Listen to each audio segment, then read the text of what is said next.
Hello, and welcome to episode 2 of Outbreak Undead, specifically in the Strain series ZOMBV. I am your delightful, merciful storyteller, B. Dave Walters. And let me introduce you to our brave, super going to survive all of this cast of heroes. Now, one thing that I will say that I said last week is I'm introducing you all in the order in which you are on my screen, which may not be the order in which you are on the Twitches. So we will start with you, Markia. Hello, I'm Markia, and tonight I will be playing Pharaoh Moore. Pharaoh Moore is she, her, and in her pre-apocalypse life was a IG Live DJ. Now she's a survivor. She's scrappy, and she's gonna make it out of this episode alive. Hey, I take exception, dear viewer, with the idea that I was going to mercilessly kill one of them this week. It will not be I that mercilessly kills them. It will be the dice that mercilessly killed them. Michelle? Hey, my name's Michelle and Bradley. Probably gonna die. I don't know. I just my stats are I'm real squishy. My character is named Bean Lee. I am the medic of the group. I'm also a hoarder, and I hate children, but I love collecting random trash. And so far, I have murdered an NPC because he was gonna turn. So that's cool. He literally had it coming. Luis? Hey everybody, I'm Luis Carrazzo. I am playing Nathan Marquez, who's kind of, easygoing, likes to drink, fitness kind of dude before, pre-apocalypse, but definitely non-believer initially. Had no idea this was coming, was definitely a naysayer, and now is trying to, I think make up for that a little bit. And we'll see if he lives. And last but definitely not least, Madison. Hi there. I am Melee Damage. I am playing Madison, who is an absolute disaster child so far, but quite the good archer. Just likes to make things unhealthy obsession with fire. But she is a bit of a doomsday prepper that kind of got tossed into this whole madness, and so she's just trying to set as many zombies on fire as possible. It's like a doomsday prepper that was alive for doomsday, right?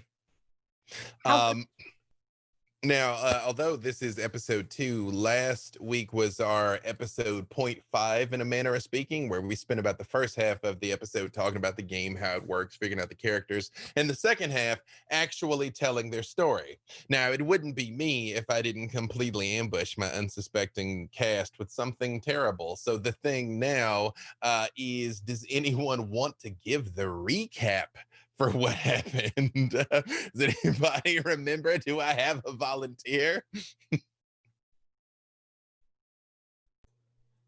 That's, oh, I'm sorry. What? Oh no, go ahead, Luis, please. My suggestion was that we can do it in turns. I was about to say it can be a group effort, because I don't want to inflict real world willpower damage on someone by putting them on the spot. I'm gonna let you guys throw out there what you remember, and I will fill in the gaps as necessary. Last time on Outbreak Undead,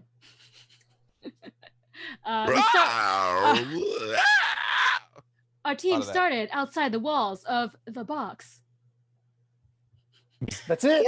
Fort box is what I wrote. We were going back and forth about what we call it. I wrote down Fort box. Yep.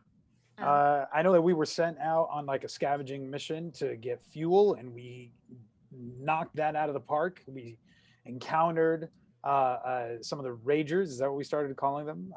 One in particular, but we, thanks to Madison in particular, kind of got out of that encounter pretty swiftly, booked it back, had them chasing us. I remember that we had up on the palm trees, the meat that just kind of fell to distract them. And we came back with an excess amount of fuel, more than our boss even thought we would be able to get. And then somebody else can take it from here. Yeah, inside of Kupko, also known as Fort Box, we met the leader, Sarah Knowlton, who we don't know that much about, but she's been able to keep the survivors that are within this Kupko running so far. There's maybe 60 to 70 survivors, give or take, on any given floor, or maybe that's all together. Pharaoh's moms are right now on the cafeteria duty. And when the survivors, our group, came, delivered that gas, we kind of split off a little bit in our own ways. Some of us heading back to our rooms, like Bean did. Others offering alcohol to children, which is what Nathan did. But the majority of us were headed to the cafeteria. But Madison decided that she just wanted 5 minutes to go check something out, because apparently on the roof, the changing of the guard hadn't happened so smoothly. So she split off from the party. Yeah, and I will say that's when shit got real. There was a guard looking very nervous over by a stairwell, and I heard gunshots, and then I heard no gunshots, which is usually not a good sign. I mean, usually means the person who was shooting is dead. They're gone. They're screwed. So I rigged up a little system, a little homemade bomb system with a water bottle of gasoline and a flaming arrow, and kind of set the fort on fire. But we did manage to kill a lot of the ragers, because that like bought us enough time with some of them distracted for more of our squad to kind of like move in, and like all of us to kind of come together and start taking shots. And I think we did a good job, but we left off with everybody kind of like running to safety and figuring out what the next step is now that the box is on fire. Isn't that a song by Kings of Leon? You are muted, B. Dave. If not, it should be. Maybe the Queens of Leon. We'll have a spinoff, right? Before we dive completely into the story, again, a couple of housekeeping things. If you're not familiar, we are playing Outbreak Undead. Hey, look, my backdrop was kind to me there. Outbreak Undead. This is fairly setting agnostic, and so one of the things that Hunters Entertainment is putting out now are a series of books called the Strain series, where it is specific settings in which you can play your game. This is the ZOMBV campaign setting, where the creatures essentially have a highly virulent form of Ebola, essentially, that kind of it's almost like a form of super rabies that turns them into just like rage-filled monsters that are still biologically alive. So even though we might on occasion refer to them as zombies, they are living and breathing and still eat. They're just still highly infectious when they bite you, and all sorts of other terrible things do come along down the line. Also, this is a fairly complex game. I am running a relatively streamlined version of it, but you may hear there's times that, especially at moments of high tension, I may just say like, roll one die and tell me what you get, and then go from there, where there may be other times I go into a little more detail about it. So, but it's a fantastic game. The main two things I would point out is, one, this one is supposed to be a simulation of the real world in a way that many other games are not. Everything is very much seen through the lens of what could a real human being do right now, which means oftentimes not a lot, and it can be very difficult. The game is based on a system of successes and failures. It is not binary. If you shoot at something, it is not just hit or miss, like in a game like Dungeons and Dragons. There's flesh wounds, there's winging someone, there's center mass, there's headshots. So you will hear when they're rolling dice, they will be giving it to me in terms of things called degrees of success and degrees of failure. Those are communal. They can work together. So if Luis rolls terribly, but May rolls fantastically, May can cash in some of her success to compensate for his failures. So that is one of the definite points of genius of this system. With that being said, you did meet a couple of individuals along the way, which will show up again at different points here in the narrative. But we start back Well, let me give slightly more detail of what happened. Everything you all said was true. Yes, the changing of the guard did not take place in time. While Madison was attempting to rig up an ambush for them, she accidentally drew their attention, which caused them to come charging into the second floor of Coopco, aka Fort Box. She did set off one of her incendiary arrows, which did kill one of the infected and slow down the other ones. It also sort of set the place on fire. Another one got in and was loose in the rafters, not unlike what you can see behind Markia. And as people were fleeing for their lives, came down from the rafters and began biting people indiscriminately. This one ended up also being shot, doused with alcohol, and hit with a second flaming arrow, which it thrashed around and set many things on fire as other infected came pouring into the place. A literal firing line showed up, complete with a man holding a gigantic fire extinguisher, and by your combined efforts, were able to draw the infected back enough to get the fire under control, and the day was seemingly won. We now start back maybe 10 minutes later, with all of you standing on the roof. The air is thick with the smell of burned wood and plastic, and the remaining scent of a fire extinguisher hanging in the air and clinging thickly to the heels of your boots as you all walk up to the roof with Nolan and the firing squad. And she just looks out and just says, "God damn it. God damn it." You can see along the roof where two of the guards who were stationed there have essentially been torn to pieces.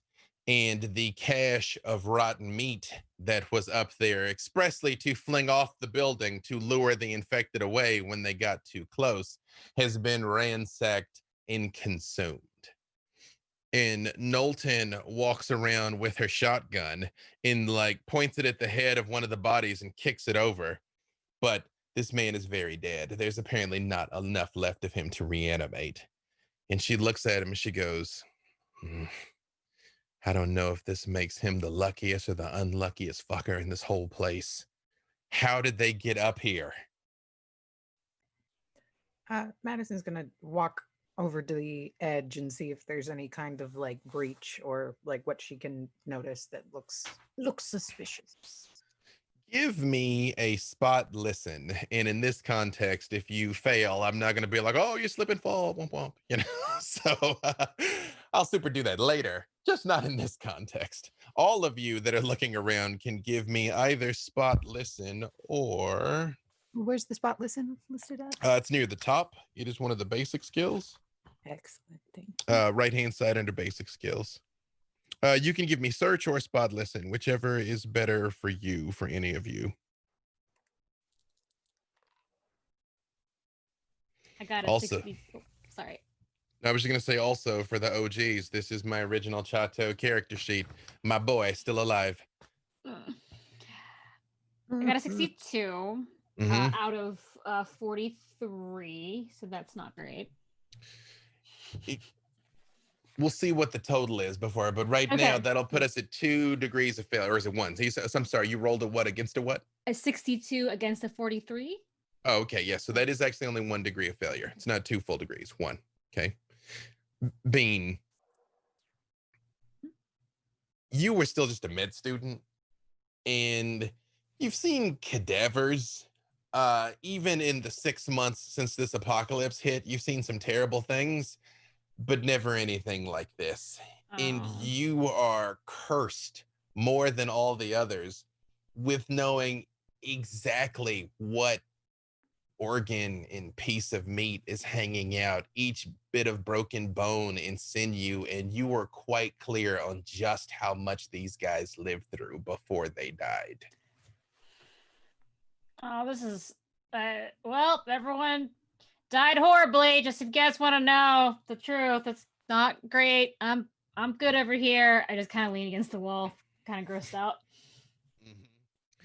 Farrell, how many did you get? I got a 9 out of 57. Oh, so that is 19, 29, 39, 49. That is 4 degrees of failure. I mean, this is success. Sorry, 4 degrees of success. So we got a net 4 going. All right, Madison. That is a 69 out of 59. 1 degree of failure. You go to the edge and Bean starts pointing things out, and you realize it is kind of slick and gooey over there, and you're like, maybe. We should clean this up before we look a little close to that edge.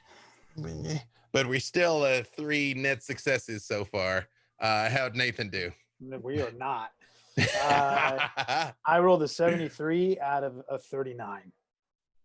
No, 49, 59, 60. That's still so it's even. It's You even. break It's a push. Same thing, Nathan. You're just like, I mean, what the fuck is wrong with this Knowlton person? Like, I mean, she's just like, these dudes are ripped to fucking pieces. I say to her, I said, because she asked, how do they get in here? So I say, ask this guy right here. He's the one who would know. And I point at the goo, guts, remains of whatever that guard was, because I sure as hell wasn't here. I don't know why she's asking me that. So one of the ways that this game can work is even when you fail, you can succeed. It can just take longer or be more costly. And in this case, you all spend way too much time up here.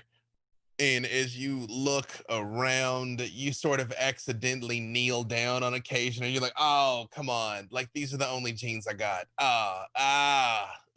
But as you very carefully sort of edge across, nearly scaring yourself half to death, because there is still the odd infected shambling around down along the ground, you all become pretty sure they shimmied up one of the nearby palm trees. There's a few like 50-foot palms that kind of are growing around Kubco that were once beautiful, and before now a decision had been made to leave them there because they still grow coconuts on occasion as a waste not, want not. But apparently these things had managed essentially to scramble up to the top, jump over onto the roof. Well, those have got to go. Yeah. Yep. They're not even a native plant to California. I hate them so much. She's like, is anyone native to California? Okay, all right. Yeah, as soon as we disperse the crowds down there, I'll get somebody out there with some axes. In the meantime, we'll triple the watch up here. And we're going to need somebody to bolt up the door, because she looks at you, Madison. She's like, it was a costly victory. Maybe nobody told you, Madison. We don't have a functioning sprinkler system because we had to siphon all of that water out of it. Didn't know that. Sorry. Can't argue with the results. I see what you were going for, but maybe less explosions in the place where we live. Maybe. Outside the place we live, though. Still fair game? 100%. 100%. Good shit. Yeah. She says, you see, she walks over and she just sort of like sits on the ledge away from the infected. She's not that stupid, but she does just kind of sit and look up at the sky. And the sky is absolutely crystal clear and pristine. You can very clearly see the Milky Way because there is zero light pollution anymore, and all the smog is dissipated. Nobody's out driving. So it is a gorgeous night. Every night is gorgeous, minus the existential terror of the infected. And she just sort of looks at you all for a second and she says, I gotta send you back out. Wait, what? I didn't hear that properly. We brought so much gasoline. We just came back. Can't you send somebody else? She looks around and she's like, your relief is splattered all over the roof right now. But I'm gonna do you 2 favors. I made you something, Bean, that I think you're gonna be happy with, and I will let you guys pick the mission. I'll give you 5 different meat grinders to choose from instead of just dropping you into one like I normally do. Oh boy. It would help if you didn't call it meat grinders. Yeah. She looks down and she's like, gallows humor. It's one of those laugh or cry type things. And you see, she sort of reaches in to her coat and she pulls out a metal flask, a pocket rocket. And she looks at you, Nathan. She's like, I saw you lost your 40 for fuel. Figured you could at least take a swig. Can't say no to that. And I take 2 swigs. Mm-hmm. She's like, fuck it. I guess he earned it. And she takes it back from you. She sort of like holds it out. She's like, anybody else? Also, Nathan, when you hit it, it is just the nastiest homegrown swill hooch, you know, made out of like old potatoes and gym socks. Like, it's awful. It fights the entire way down, but it's strong. It's all that matters. She just looks at you. She's like, yeah, we're still refining the recipe. Pharaoh's like, oh, thank you, but I don't want to start because then I'd have to quit. So she's like, hey, one of your moms pioneered this one. She realized we were getting away with a lot of potato skins. One of your mom wanted to compost. The other one was like, why don't we start up a still? We sort of compromise. We alternate one on, one off type thing. But it's getting there. Not sure where there is, but it's getting kind of there. Madison leans in to try to smell it real quick and kind of takes a whiff of it and just goes, "Ooh, yeah, that's real flammable." Oh yeah, no, you could jumpstart a diesel with this shit. Yeah, yeah. I mean, as long as no one goes actually blind, because I can't cure. No, you can't cure that. You know, that's just you're just blind if you do it too much on the one side. You know that, right? She looks at it for a second and she looks at you, Nathan, and she goes, "How many fingers am I holding up?" All of them. Fucking genius. And she slaps you on the arm. And she's like, all right, I got to show you guys something downstairs. Oh, one other thing. This is more of a favor. When we go back down there, they're going to want to give you the hero treatment. Please let them. There's not a lot of things to celebrate these days, right? Just very uncomfortable, you know. Well, I mean, I feel we're not like really doing anything that other people wouldn't if they were able, if they didn't have, I mean, all of us don't have as many attachments as other people do in here. It's one of the reasons why I go out. She's like, Pharaoh, look, I get it. I don't want the hoopla either. But if these people are going to go to bed feeling a little better because we won today, just let them have their hip hip hoorays, please. Okay. Yeah, also you just yelled at us like a lot, so you know, it's fine. It's fine. I'm trying to balance my disappointment with you having blown a hole in my wall with the fact that you all did repel a hostile incursion that could have killed us all. So I'm you know, being this is uncharted territory, okay? This is this thing where I say things and you say things back to me, not how I'm used to operating, but it's a new world, right? So just Okay, we have feelings though. I'm just saying. who the fuck's got time for him? Smiles on, and she turns and walks back through the like burning archway of the explosion. And sure enough, there is a small group of about 20 people gathered inside that visibly jump when you come back, half expecting you all to be zombies. And when they see your faces, they're like, yeah, woo, woo. I'm also clapping. Yeah! Look at this positive thing that's happening. It's very good. Yeah. Woo, woo, woo. And she leans, Knowlton does lean over to you, Bean, and she's like, I did see what you did in the last fight. That's what it takes to win this war. Don't ever forget it. Yeah, I threw up a little bit after, so it's gonna be a lot of throwing up happening, I think, after this. She looks at you and she's like, all that means is that you're still sane. Hey, give it up for these guys. And like steps out of the way, like motions for you all to step forward. I mean, I'm definitely made a little uncomfortable from that kind of attention. I'm not used to the heroic shit. Of course, these are all people that you've seen because you're all you go through the rotation, but this is one of the rare times that 100% of the people in the place are awake right now because this is very much a 24-hour facility, but everyone's awake. And you see Anthony and Ophelia, the two kids from earlier, they sort of walk up and Anthony looks a little sheepish and Ophelia just elbows him. And he's like, I worked so hard to get this. And she's like, you wouldn't have got to enjoy it if you were dead. Come on. And he just goes, and he reaches behind him and he produces 4 oatmeal pies, still in the plastic wrappers. Yes, give it to me, kid. I just grab it. Yep. He's like, thank you for saving our lives. Oh, thanks, young blood. Yeah, I know that was really hard for you to, especially giving that to Bean. I'm just like Gollum in the corner. Madison takes it from him initially, and then when she goes to like turn around and kind of walk away, she just tucks it back in his hand. Goes around to say hi to more people. He takes it and he looks at you and he just goes,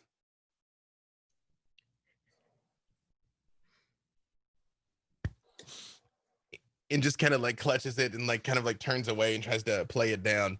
And as you come through, people are like, oh yeah, you pats on the back and everything. A couple people try and do offer you their meager belongings, you know, a pocket watch, a knitted scarf, you know, just whatever they have, because this is essentially 100% barter community now. But Knowlton is kind of gently ushering you all towards one of the side entrances that in times long past of Coopco, the staff would have used to get all the way down to the loading area where the trucks are, away from the rest of the people. Pharaoh, you see one of your moms pushing her way through the crowd. It's probably going to be Kirby, the one that in before apocalypse times was a pretty moderately known actress. While her spouse is Leisha, the marketing executive. Important point of clarification. Who would have wanted to make the still and who would have wanted to do the composting? Leisha would have made the still, surprisingly enough. Kirby is very much an organic living kind of person. While Leisha enjoys the finer things and misses them. You see, she does sort of like push her way through and she runs over and she just hugs you. And she's like, oh my God, are you all right? Are you okay? And like very much starts like turning you, looking for bite marks. It's like, yeah, no, Mom. All right, I'm good. Nathan, she turns and she pushes you. She's like, you said you'd keep her safe. She's safe. She's fine.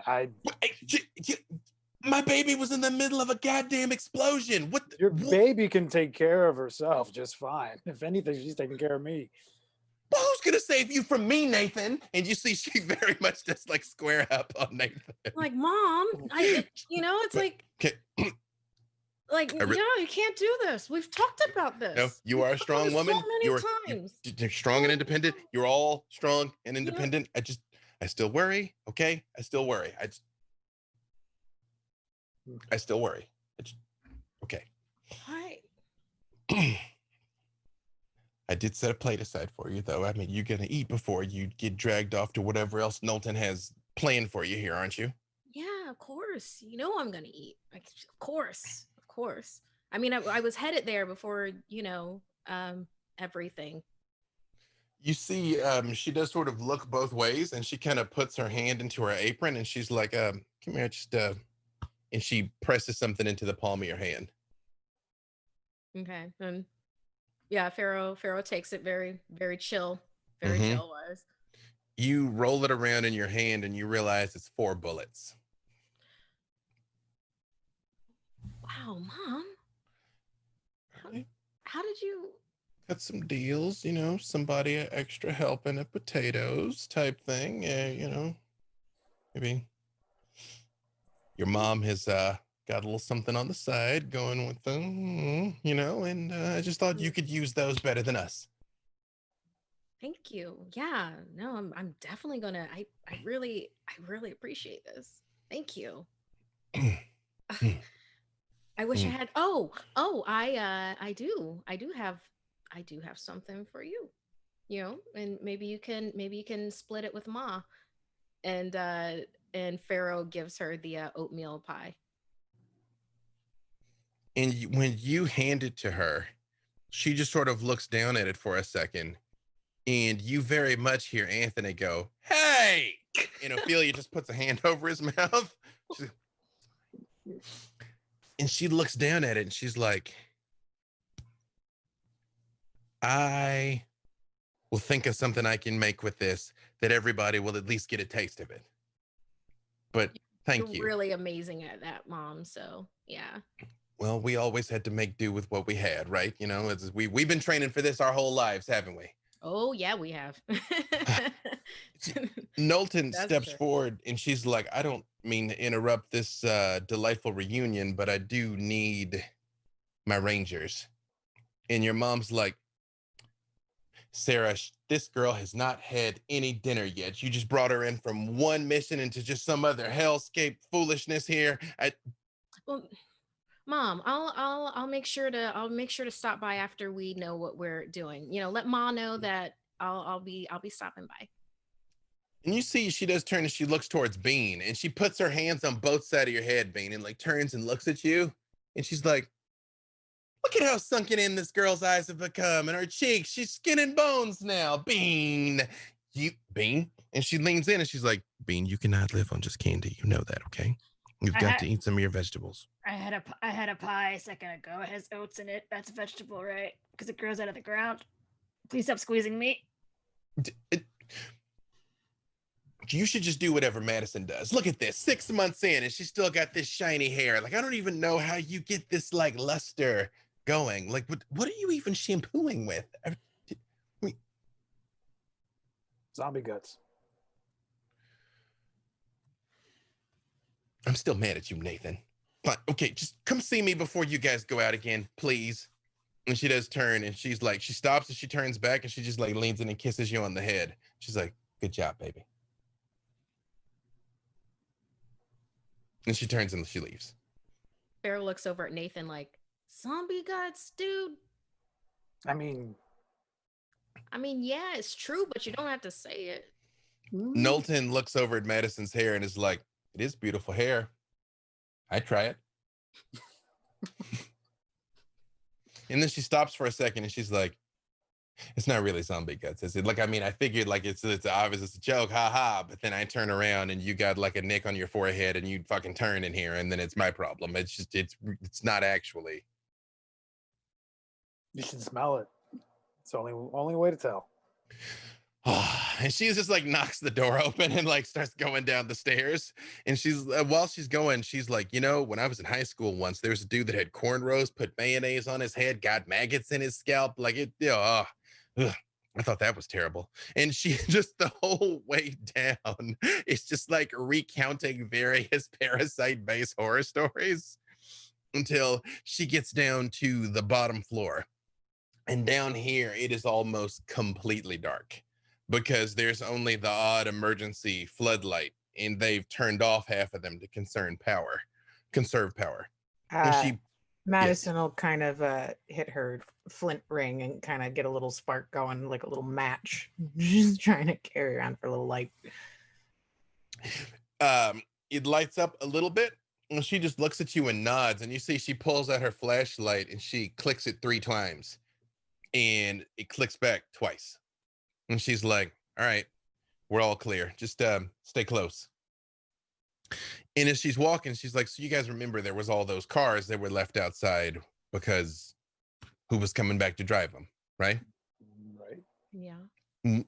We found something, which is why I sent you out for the fuel. And I think we might have got it going." And you see she clicks the light 4 times this time. And you see 2 generator powered floodlights come on. And she just kind of gently puts her hand over your flint, Madison, and she's just like, "Conserve that. You're going to need it later." I appreciate that. And sitting in the middle of it is a sleek black ambulance. The windshield has been welded over on what would be the passenger side. And you can see that it is dinged and beaten up, kind of like it drove through a crowd. One of the headlights is busted out, and a mean skull has been painted on the front of it, like with a mean face, like, on the front of the skull. And she's like, go on, Bing, take a look. Okay. It's not full of anything. You like went inside already. Like this is not a first check on this thing. She's like, no, we wanted you to go. Why would I do that? That's crazy. There could be something dangerous inside. I'm fucking with you, Bean. Come on. No, go. Just look. You know, I don't understand any of your jokes, right? Like, they don't make any sense to me at all. None of this makes sense, Bean. None of this makes sense. Go. And she just like push you. A little tear rolls down her cheek. I start at the back of the ambulance and open the back two doors.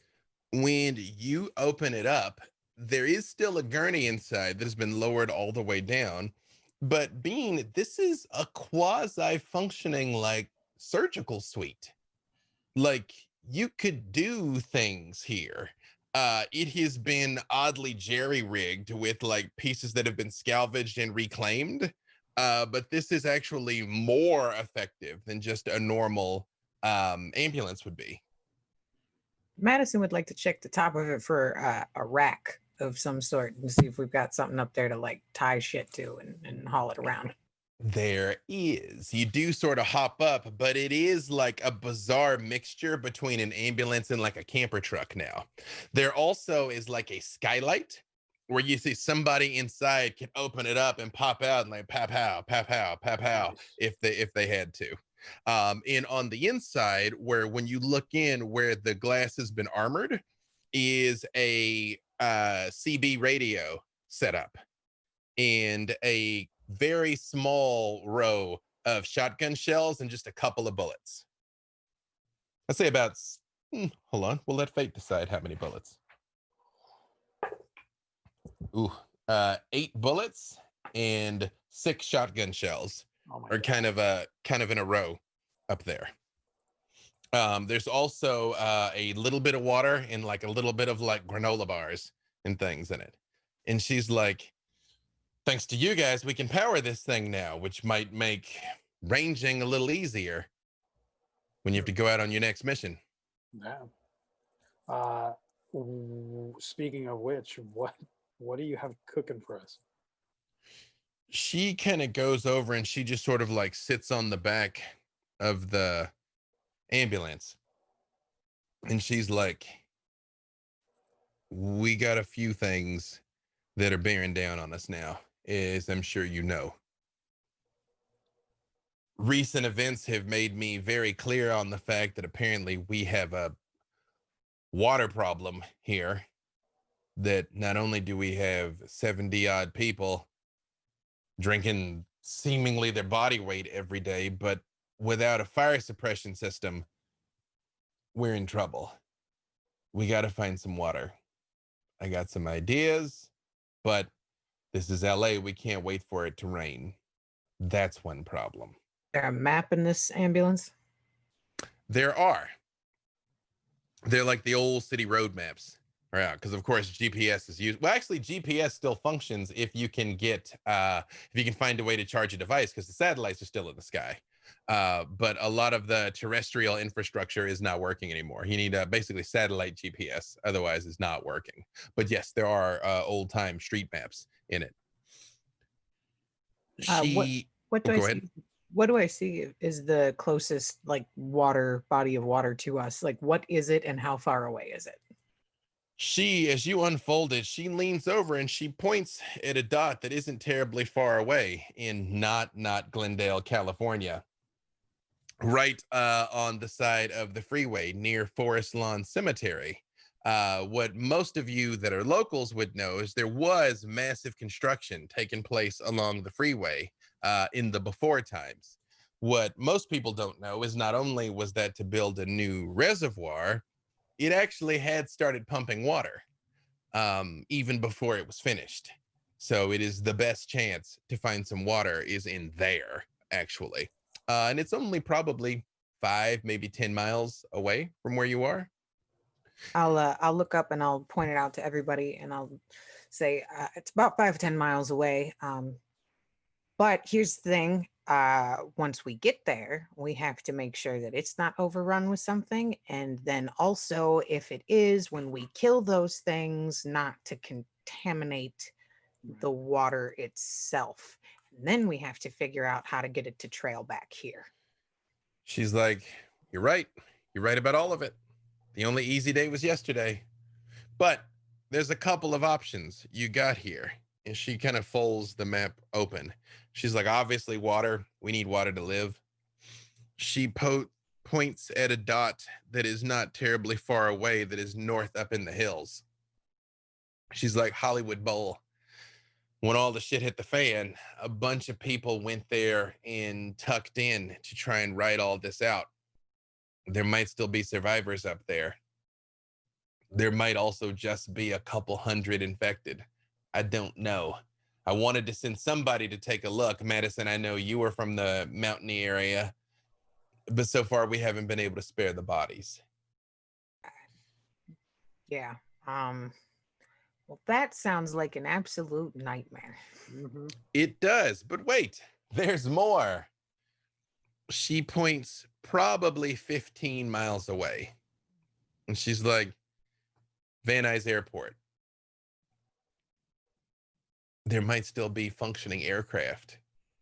If so, maybe we can get out of here.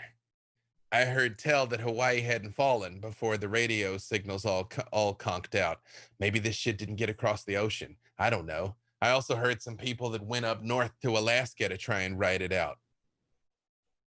I mean, LA had millions of people. Even if we found a way to get, if not all of us, maybe just some of us out to the middle of bumfuck Montana or something and just write this shit out.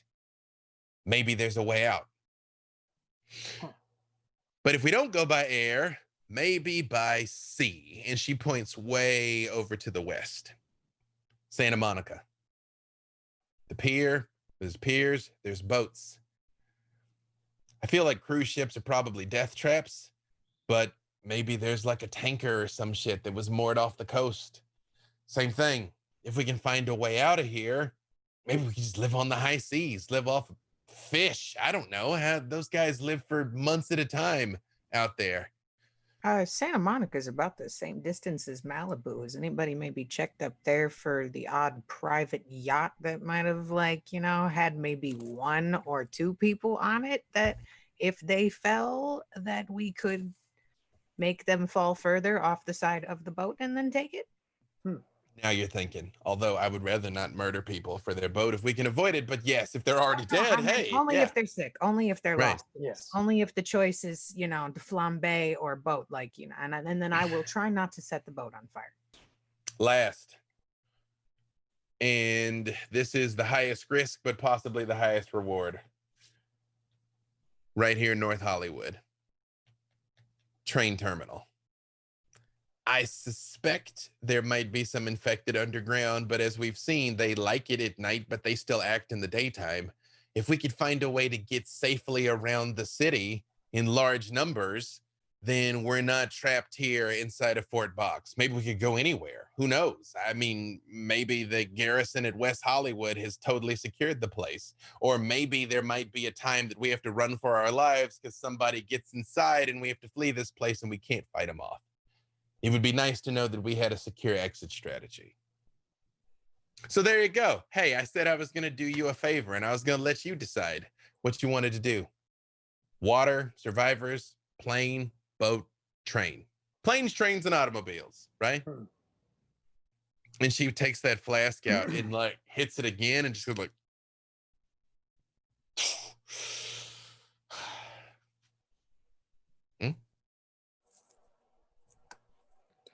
Yeah. Yeah. She's like, think the water might be the most important, guys. And hey, if we figure out a way to like dig a canal or something to get water over here, then we also maybe there's something with a boat. I don't know. You know, explosions make very large impacts, but there's got to be a way to figure that out. Water, I think, is the most important, but it's up to you guys.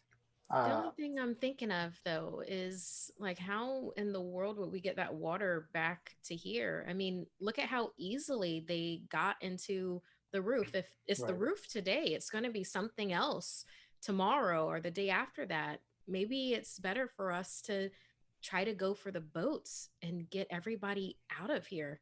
Take our chance on the sea.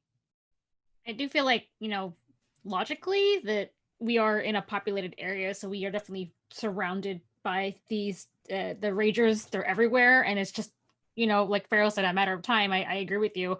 I'm not too cool about boats and being on the ocean, but I will take them for the team here. I think boat is safer than plane, I want to say, because a plane, you really don't have to land that thing and fly it. Right. A Do we boat, have a pilot they're even loud. here? Like, does anyone know? You I should mean- play a lot of Goes- video games. Ha. It's got wings. I could fly it. I don't know. I feel like planes are way harder to make sure they're 100% okay to get in the air and stay in the air until you don't want to be in the air anymore. Whereas a boat kind of is like a car, drives like a car. No, I don't know a lot about boats. I guess That is not at all how a boat operates, but it's true. You can't crash a boat. Well, you can crash a boat. I mean, Leonardo DiCaprio taught me that, but it is much harder to die on a boat than a plane. That is true. Really liked Madison's idea of let's get a rich people boat. Like Mhm. they have big boats, and then maybe it's less populated. Also, Yeah, like I a know they mega don't like yacht. anybody near them. I've heard about mega yachts. Are they called super yachts or mega yachts? Both. She spreads the map out a little further. And of course, Los Angeles is just a concrete jungle. It basically just goes for miles and miles and miles and miles of unbroken stuff. But she does sort of trace a line along the freeway. And she's like, the good news is you guys recovered enough fuel, and we've sort of made some modifications to this old girl that she should be able to get there and back. And she runs a finger along the 101. She's like, there's no guarantee that this is clear, of course, but if it is, I would say you go up here to Topanga, hook it over, and go through the canyon where it'll be at least less populated, put you out in Malibu where the rich people are. Maybe you get lucky.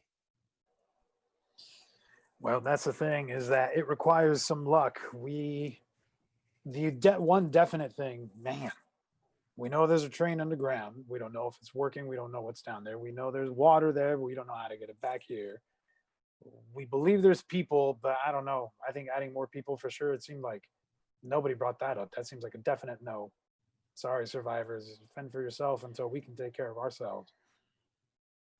I think with us already being low on supplies, as much as it would be great to be the hero if somebody's up there, I don't think we have enough supplies to feed any more people. Nah. Even if we did rescue them, we're putting ourselves in more danger by doing that. Right.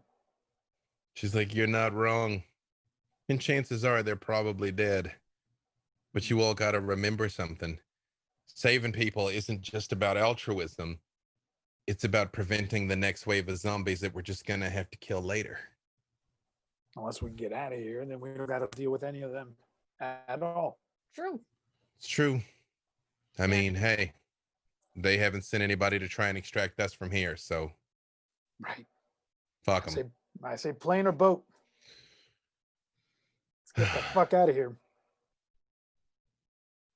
Okay, so who votes for plane and who votes for boat? I vote for boat. Boat. Oh, Okay, Let's get the boat. boat. all right. Well, I guess you head back in there. I don't want to say have your last meal, but you don't want to go out on an empty tank, right? Nope. Hmm. And she looks at you, Madison, and she's like, well, I guess if you guys succeed and you find this boat, there's still going to be plenty of water surrounding it. So I guess that's nope, never mind. I was trying to find a way to loop that back, but I, at least I can't blow up the ocean. I can try. Exxon's tried a few times. Yeah. Yeah. Can you imagine? And she does kind of hop down off the back of the ambulance. And she's like, can you imagine if we end up commandeering one of those giant god awful earth poisoning tankers and that ends up being what saves us? Whatever it takes. Okay. Here's the plan then. You guys are gonna go, commandeer vehicle, radio in. I got the frequency programmed up there. If you guys got it safe, then we worry about how to get everybody over there. That's tomorrow's problem. But we need to make sure there's something worth finding first. All right. Well, get some rack time, get some food, head out at the crack of dawn. You're less likely to run into them then. Any questions? One of you can't drive this thing, right? I mean, I felt it was like implied, but I mean, that would be a navigation. No, wait. drive is a skill, but it is or actually I take that back. It is covered under piloting, which is an expert skill. But this is one of those ones that it's not like if you roll poorly that you're immediately just like boom in the wall. It just might take longer, or you might do any of you have any ranks in piloting down at the bottom? 7% in it. 7? Yep. I'm at 11%. Mm-hmm. I have very high navigation. Mm-hmm. Well, that is also an important skill. Somebody's got to read the maps, you know. Nathan, you think you could do it? You know, like you worked at a moving company for a while there. You know, had to drive the big box trucks. Not so different. Not so different. She hops out and she just kind of like slams the back of it and tosses you the keys. He's like, "Oh, what are you guys gonna call this girl?" Do we really have to name everything? I feel like I think she'll earn her name. What do you think? Right. Yeah. We've got to see how she tests in battle first. But I will say I like this setup because see now, Nathan, you can do the driving, and then Bean, you can do the navigation, and then Pharaoh and I can be out the roof at we got the view. We can take things out that might be in our way. So I think this is a solid vehicle. Thank you for this.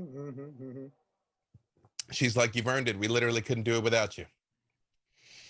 And she stops and she looks down at the flask and she just hands it to you, Madison.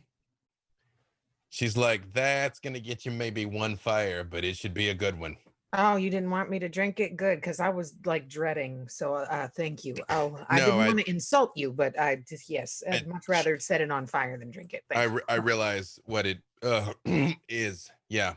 Might have taken a month off my life with that one. You too, Nathan. But I figure it's the months we don't want anyway, right? Yep. Oh, I got a couple of those. Yep. And she slaps you on the arm and goes for you all to head back in. Okay. Besides eating and rec time, do you all do anything before you head out? Yes. Okay. I think we need to obviously we need to make sure we have anything that we can think of that we might need, we should take with us. I mean, this will be the furthest and the longest scavenging mission that we've had. So we need to think ahead. In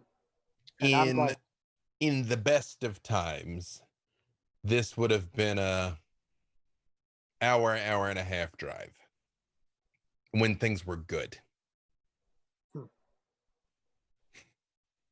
I'm gonna kind of look around. What I want to do is I want to find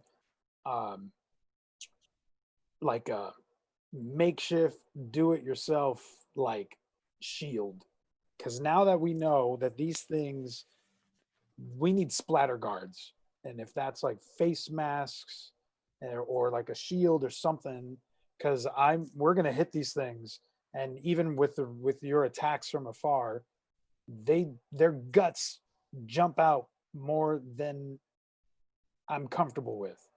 So I'm gonna look around and try to like pull some materials together and get better equipped.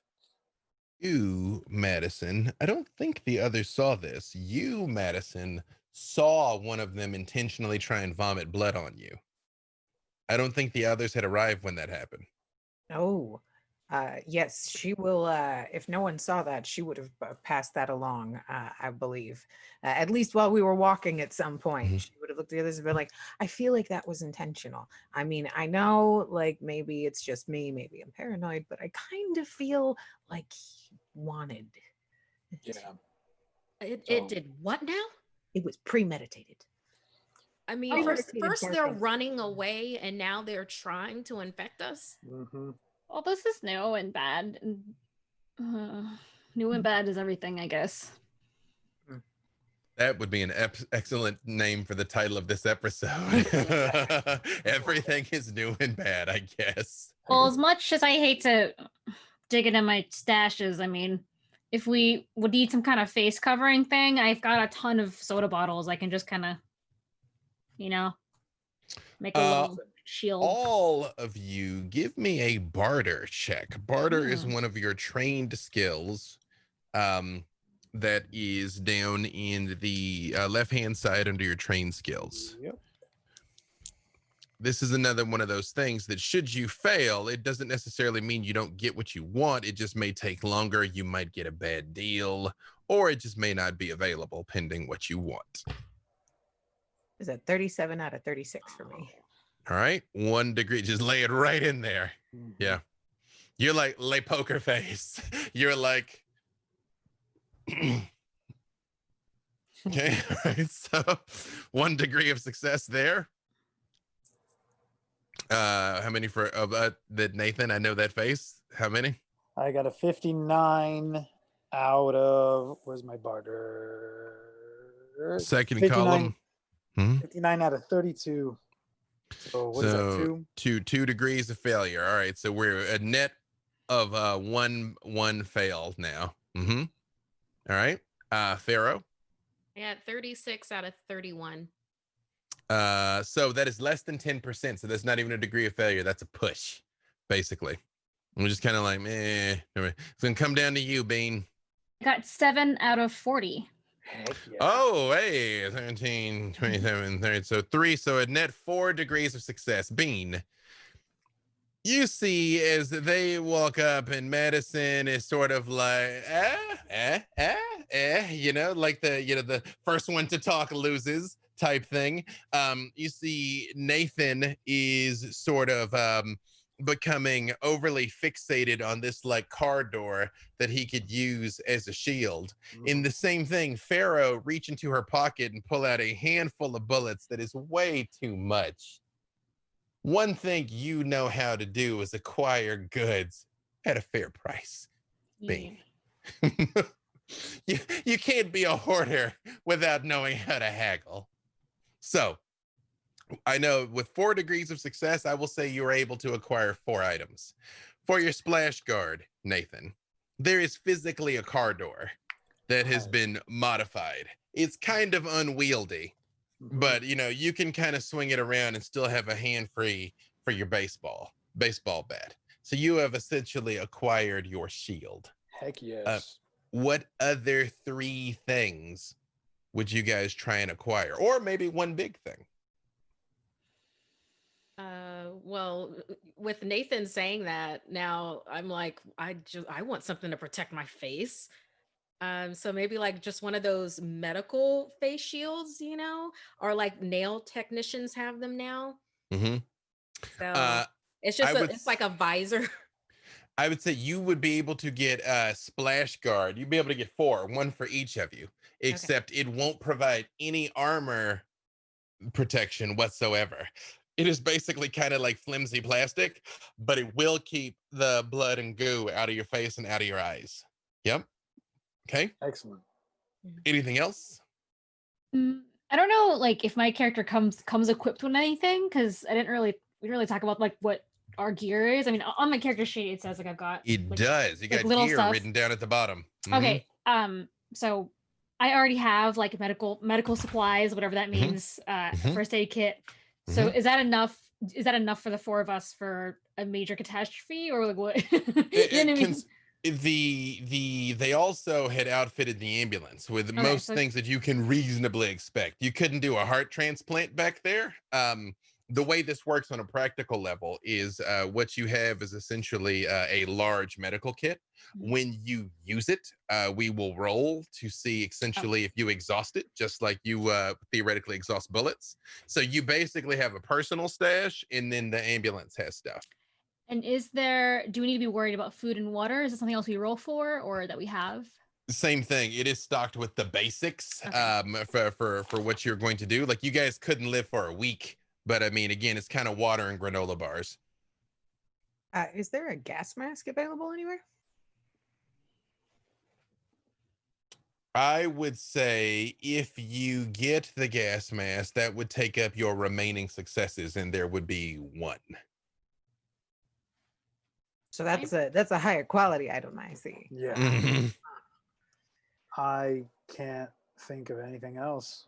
The only other thing I can think of is that, like, you know, the things that they do in movies when they have something heavy around their arms and they like duct tape around so it bites. Oh, like a bite guard, like yeah, people use for dogs and bears. I don't know what that's called.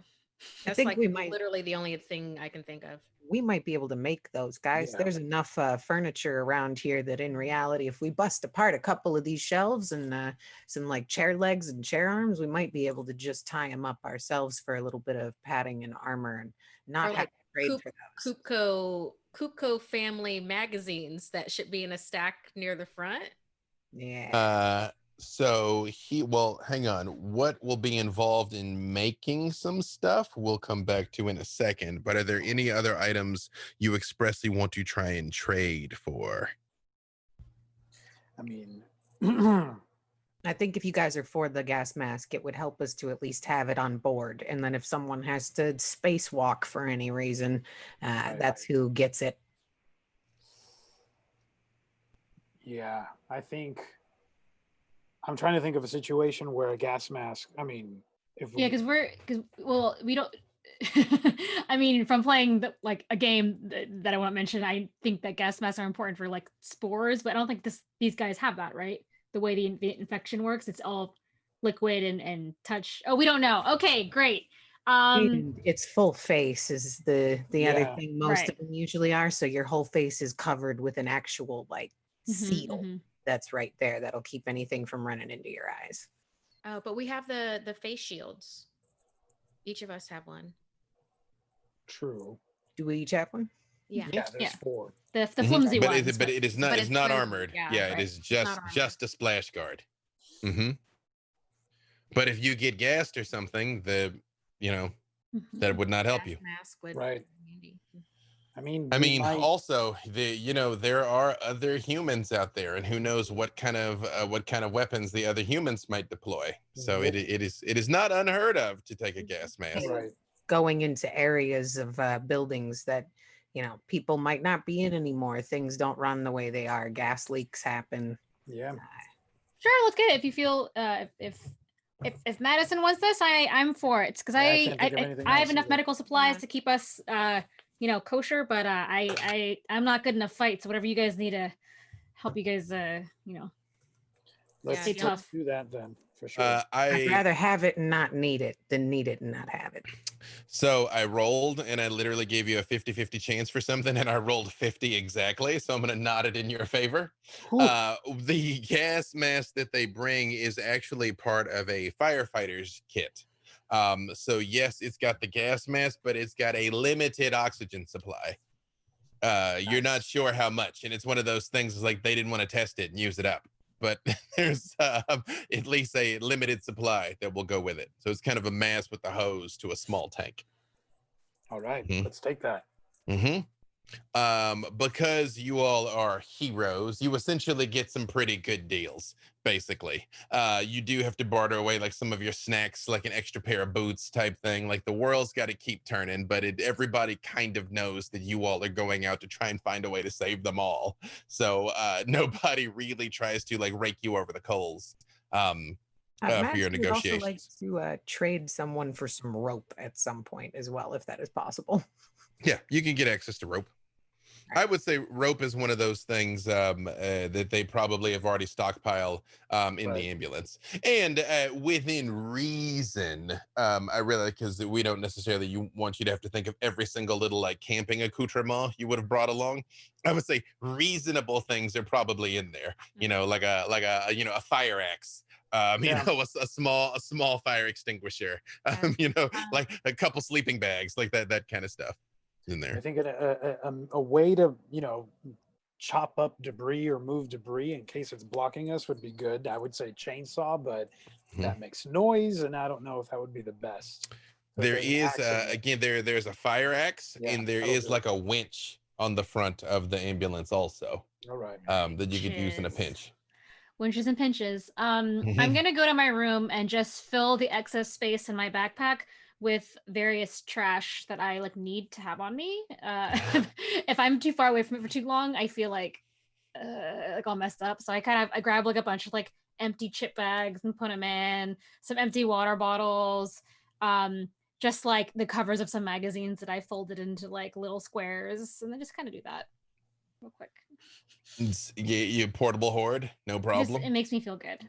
And you guys do notice that Madison has like a little bag with her, like a little satchel that looks like it has like an odd kind of like wires and things like sticking out of it. Like none of them are attached. It definitely looks like she's working on something, but it's not really clear what it is.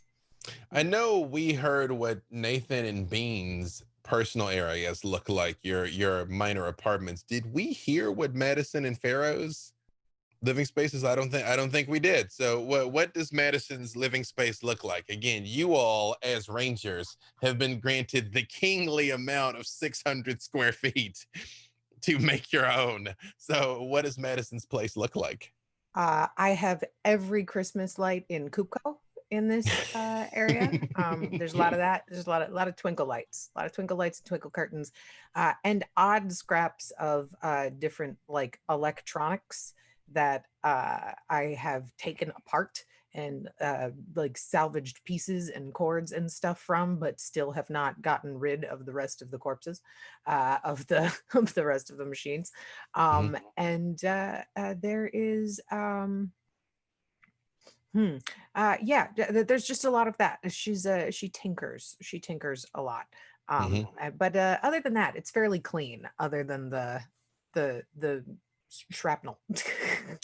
You see, as you are coming out, you see a man is waiting outside. He is the burly, not quite grandfatherly, but late 50s, early 60s guy with the knotty shoulders that you all took to referring to affectionately as Hammer Time. And he is still standing there holding the hammer in his hand, because in real life terms, it's been about a half hour since he was just fighting for his life against zombies. So he hasn't put it down. He's kind of just holding it. And he's like, you ranging again already, ma'am? Yeah. You hammering again already? You look like you're I sure hope not. Oh, I sure hope not. I realized this, but if I didn't do something, well, somebody was gonna get hurt. So I just closed my eyes and I swung, and it just worked out. It's very, very brave of you, and thank you for that. And good job. You've been practicing. I could tell. Well, again, I hope I don't need to put those skills to use no time soon. I just wanted you to know that if you're going out, if you don't mind, I'll keep an eye on your place for you. I mean, folks tend to keep to themselves, but and he does kind of take a step closer. He's like, if they start thinking you're not gonna come back, then they might get a little more scavengy, if you know what I mean. Oh, you're right. And since you said that, before you go, I'm gonna let you in on a little secret. I've been stashing them for a while, and I've been keeping them and saving them just for special occasions. And I reach under my mattress and I pull out a pack of fresh undies and fresh socks, and I hand a pair of fresh socks and a pair of fresh underpants to him, and I go, "That man, we haven't had water to wash clothes in so long, so I know things get itchy sometimes, but save that." And then when you want a nice commune with nature and feel some bliss. Thank you, Miss Madison. Thank you so much. No, I promise. However long, it's gonna be right here when you get back. Yeah, and thanks for having our back. He I just sort of was a like, little yeah. overzealous with the, but thank you. Yeah, well, I saw, and just a lot happened very quickly. Just a lot happened very quickly. So thank you for your bravery. Likewise. And he sort of takes a step back. He's like, "Well, I'll leave you to your, your eating and your sleeping, and good luck." Is there anything I can get you while we go out? Anything you want me to keep my eyes open for you? Oh no, ma'am. Only thing I need from you, proud folks, is for you to make it back here safely. I don't know, maybe some goddamn razor wire for the roof. Apparently, that might be too much to ask, though. I'll keep my eyes peeled, but yeah. All right. Good luck. I'm on a. He stops and he's like, "Is it all right if I say I'm gonna pray for y'all? I mean, I don't know if God's listening anymore, but at least we're still here, so can't hurt, I suppose." It can't hurt. All right. Be safe. Pharaoh. What does Pharaoh's area look like? Oh, it is she has a setup where she's collected a series of different band posters that are on the walls. She has one of those galaxy projectors that she got that you can charge via USB. So she has that. When she comes in, she like immediately clicks that on to have like this purple nebulous that's above, in the space. She has she has Beats by Dre headphones and a little turntable where she immediately, well, first thing she does is take off the purple jacket that she found in their original scavenging hut because it's got zombie guts Yeah, splattered on the no, back it's of it. ruined. It's terrible. I'm gonna Yeah. honestly, I'm gonna say you probably took that off like when you guys got on the roof. Okay. Anything that was like kind of clearly infected, it's like in a pile over there. Yeah. Yeah, just like tie it off in a trash bag. Like, oh, that'll deal with that later. She goes over to her turntables because she's been putting together a mix, Pharaoh's Awesome Mix Volume 1, and she takes that like kind of like a, let's say, an iPod shuffle or something like that, something that doesn't take a lot of energy to recharge and can last for a while. Mm-hmm. She pockets that because she's gonna be giving that to someone, Mm-hmm. and she yeah, she lays back on her bed and like looks up at at the galaxy above her, and then like turns to the right. She has her vision board that's right there. And it's the vision board is wide open spaces mainly, including like water and islands. And then just for irony's sake, she has a little cutout of a woman laughing at a salad. So, and then she gets up, she puts on her sturdiest, once again, purple jacket, Mm-hmm. and picks up her backpack. It's got a hello unicorn on the back of it. You notice when you go over to where you keep your gun and your bullets, there is a very small cardboard box that has hand-drawn decorations on it. Right? Pharaoh goes in and picks that up, looks at it. You notice on the top it says "Happy Birthday, Love Mom and Mom."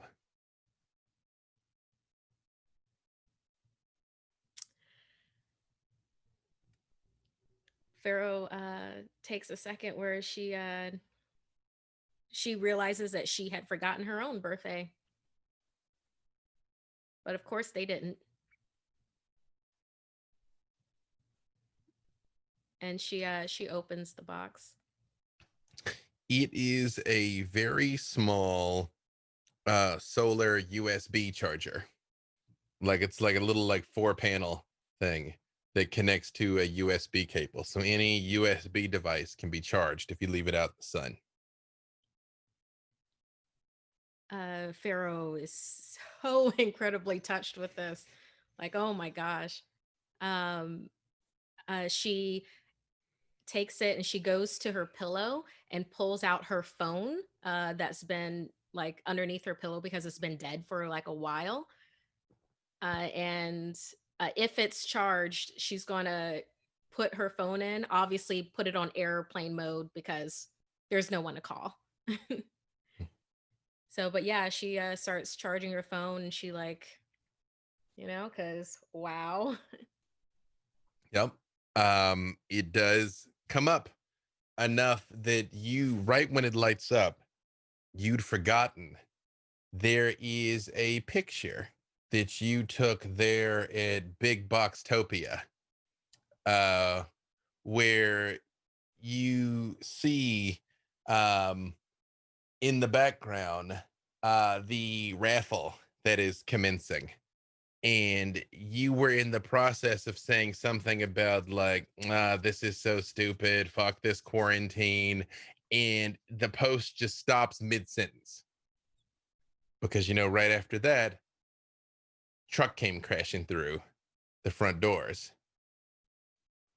And everything else came crashing down. Yeah, Pharaoh just stares at that picture for a really long time and remembers how things used to be, how things are now, that normal doesn't exist anymore. And even normal, when it did exist, was messed up in so many ways for so many people. But even with all of that, well, he's like, well, at least what I'm doing now makes more of a difference than I ever did before. And here in your racks, you all find there are plates of food waiting for you. A double helping that you can tell, so that you can get some sleep before you head out in the morning on what is sure to be a brisk afternoon drive to the shore. No problem at all. And that is a good place for us to take a little break. So we are going to do a quick 10. You know what? We'll be generous. We'll do a deluxe 13 and come back at the top of the hour for you all to set out at the crack of dawn. We'll be right back.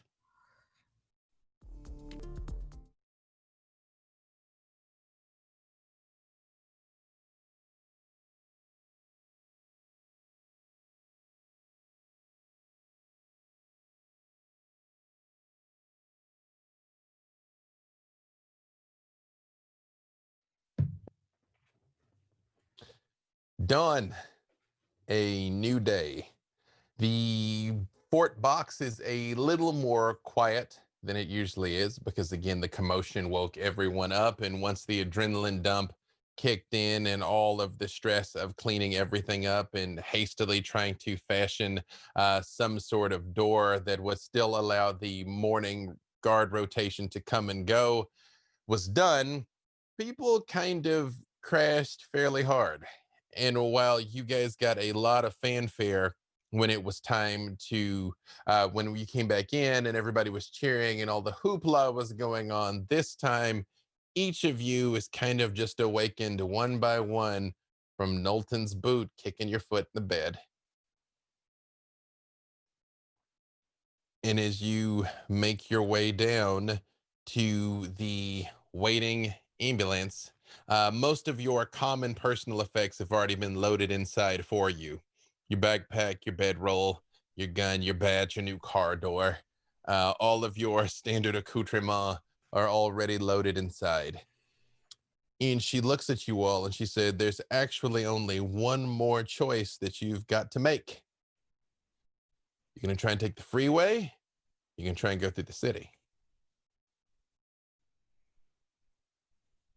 I vote for freeway, but what do you think, y'all? The city's I going mean, to be messy. I do They're both gonna be freeway messy, but first. yeah. Just if we're talking about populace, I do freeway.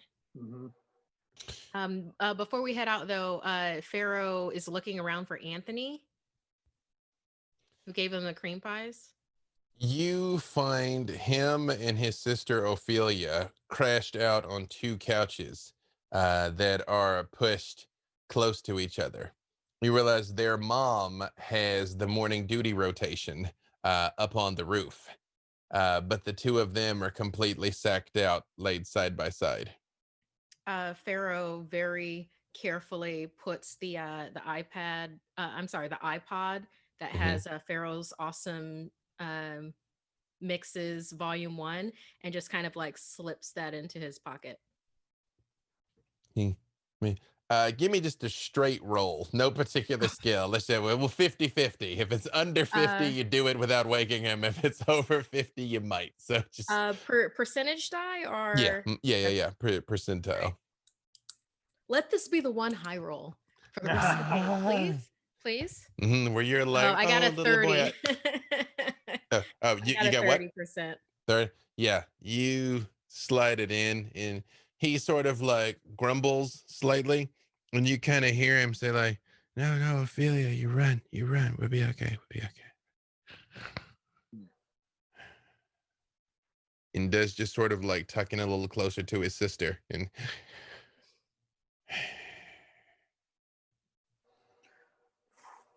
doesn't stir again. That was it. That was it. You know, young blood's got to have good tunes. So that's true. That's if the art doesn't survive, what was the point of any of this, right? Knowlton spreads the map out again and shows you on the freeways there that she's like, if it were me and I was going the freeway, you just jump on the 5 right over there. At least we know that's secure. You're probably going to run into some crash cars or whatever, but between the shoulders and some things, we tried to put some off-road tires on here. I mean, don't get me wrong, it's not a fucking dune buggy, but you know, she'll move when she needs to. Make it up there, hook down the 405 over to the 101, out to Topanga, hook left, down to the coast. Should be easy breezy. We'll see you back by sundown, right? That's what we're hoping for. Right. And she folds it back up and she tucks it in and she's like, I know what you're doing is dangerous. I know all of you know what you're doing is dangerous, but it's necessary.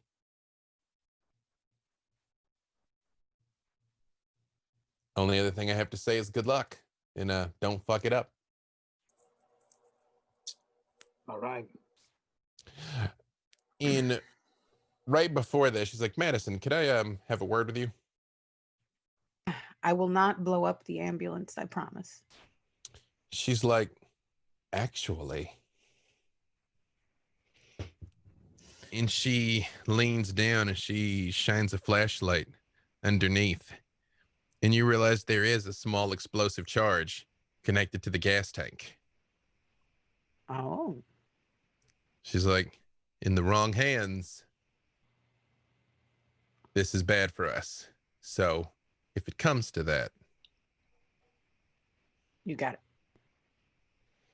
And she does just sort of, she's like, all right, well, I'm not saying goodbye because I'm going to see you soon. So go do your jobs and I'll make sure that your beds are warm when you get home. Captain. Please don't touch my bed. Please don't touch my bed. She's like, I don't want to. Your bed is filthy. And she just like turns on her heels and walks away like it's nothing. It's organized is what it is. So I don't even, that is bounces off me, sticks like glue, not to me. of you that aren't Bean, give me spot listen checks. Ooh. This is another one of those ones that won't go terribly if if you don't make it. All right.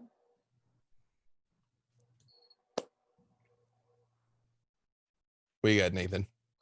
27 out of 39. All right. My first success of the night. Hey, nowhere to go but up, right? Right. Again, for those of you that are just tuning in this game, you want low numbers. So the high numbers are bad in this. 100 is a critical fail and a 1 is a critical success. Okay. I rolled 56 out of 59. Okay. 1 degree of success. Okay. Pharaoh? 61 out of 57. That is basically a push. So as Bean is sort of like getting in the back of the van, kind of muttering to herself, you kind of notice, but you're a little preoccupied, Pharaoh. Nathan, you and Madison both realize she sounds like a little like crinkly, like there's there's a like paper in her pockets, or she's got candy bars or something. It's just like she's like, my bed's organized. You're not the boss of me. There's a distinct sort of oh, I missed my chance for my Foley. I threw everything away and cleaned my room too thoroughly. But yes, Oh, no. you guys definitely catch a little bit of it as she's sort of like getting in the back. What is that, Bean? What? What's what? in your pockets? Medical supplies to save your dumb butts? No. What snacks are you trying to sneak on board? I don't have any snacks. What are you talking about? Come on.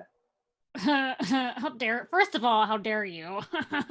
Second of all, I don't have any snacks. Where would I even get snacks? I start to pat Bean down. So Hey! No touching! No touching! I hear that. We're all friends. What is all this? What's in your pocket? I'm pulling it out.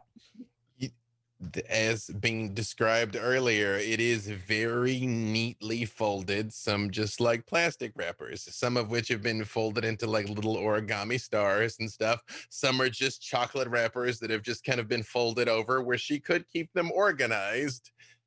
Wow. Can you please stop messing with my stuff? I don't go into your pockets to take Hey, all your there's nothing in my whatevers. pockets, but you can't look. I heard all this crinkly, and that's not good for us. We're about to go into uncharted territory, and we know that these things are drawn to sound.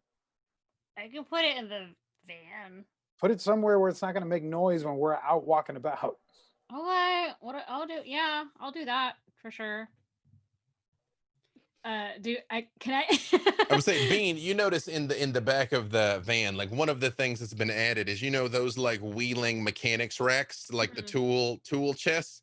One of those has kind of been like welded to the wall to add some extra drawers and things kind of at the head of the gurney. There are drawers you could put it in if you chose, or, you can keep holding. That is up to you. I want to put like 99% of my items in those things. And I do try to retain, without anyone noticing, like at least like 2 bags, 2 bottles, 2 of like safety pin, like just like stuff, 2 of each, like, like Noah's Ark, but in my pockets.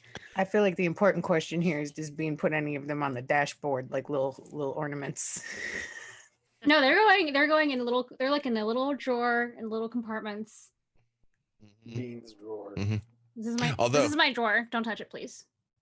Is Pharaoh gonna deploy her USB battery up on the dashboard to be charging while you're driving? Definitely. Right. It charged her phone overnight, so now she's got to recharge it. So here is how this works.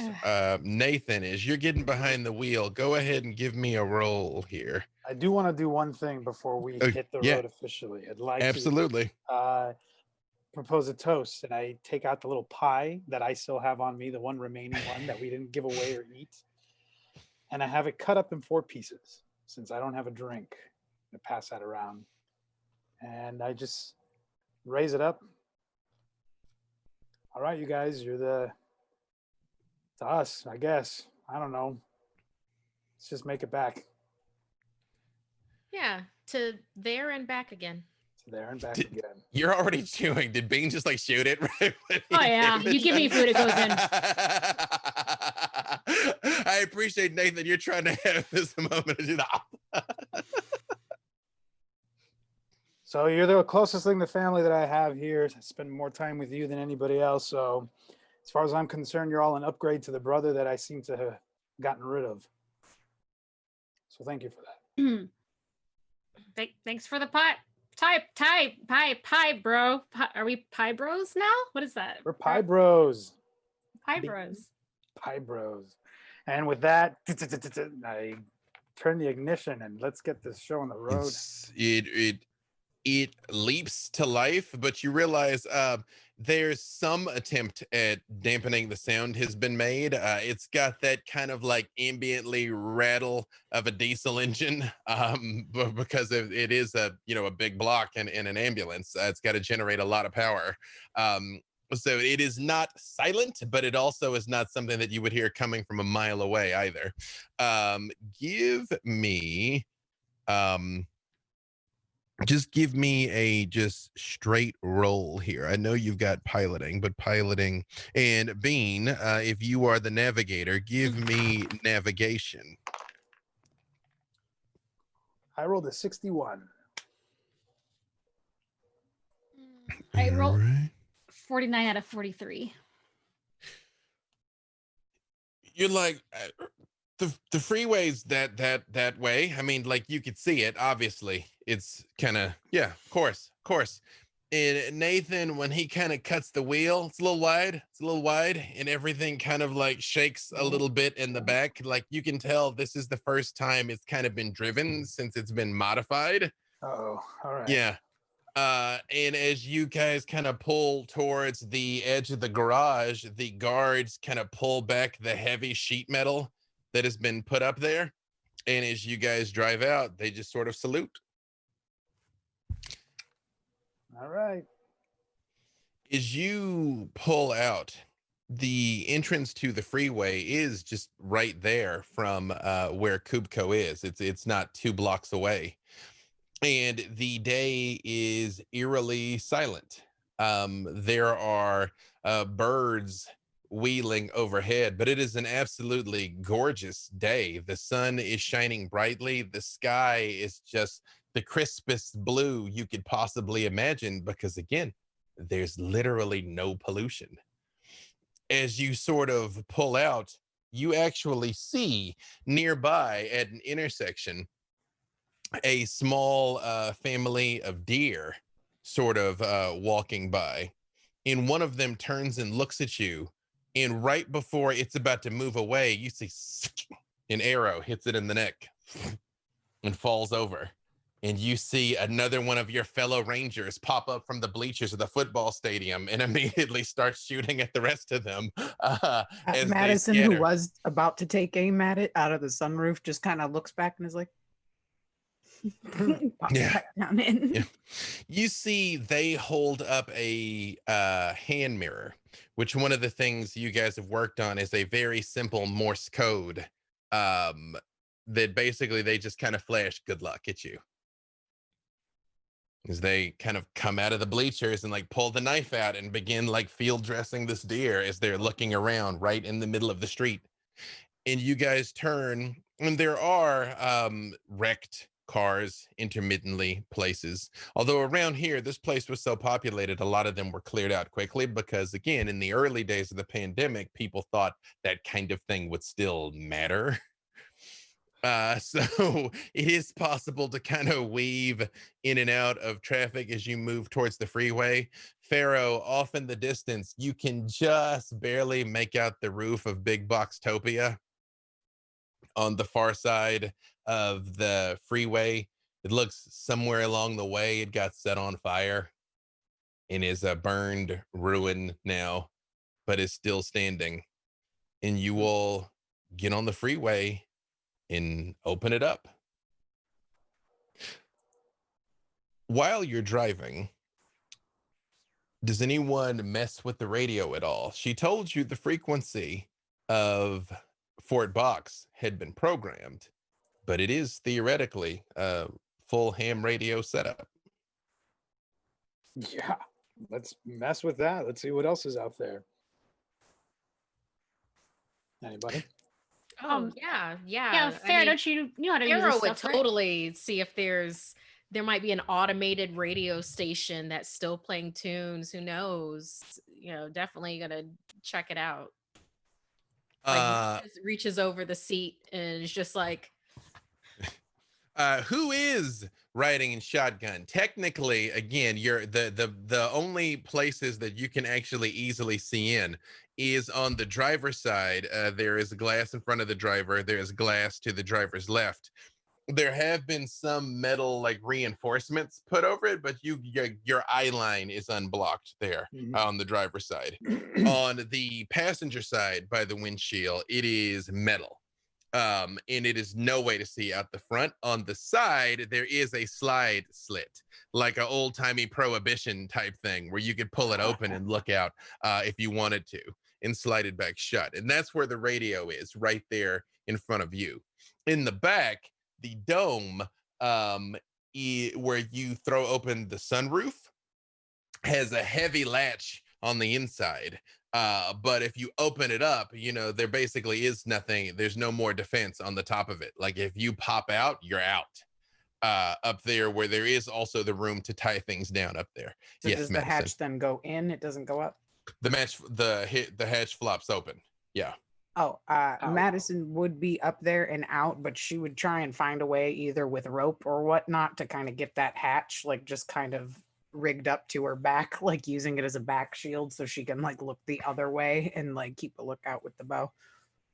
All right. Give me let's see, what would we roll to jury rig such a thing? Give me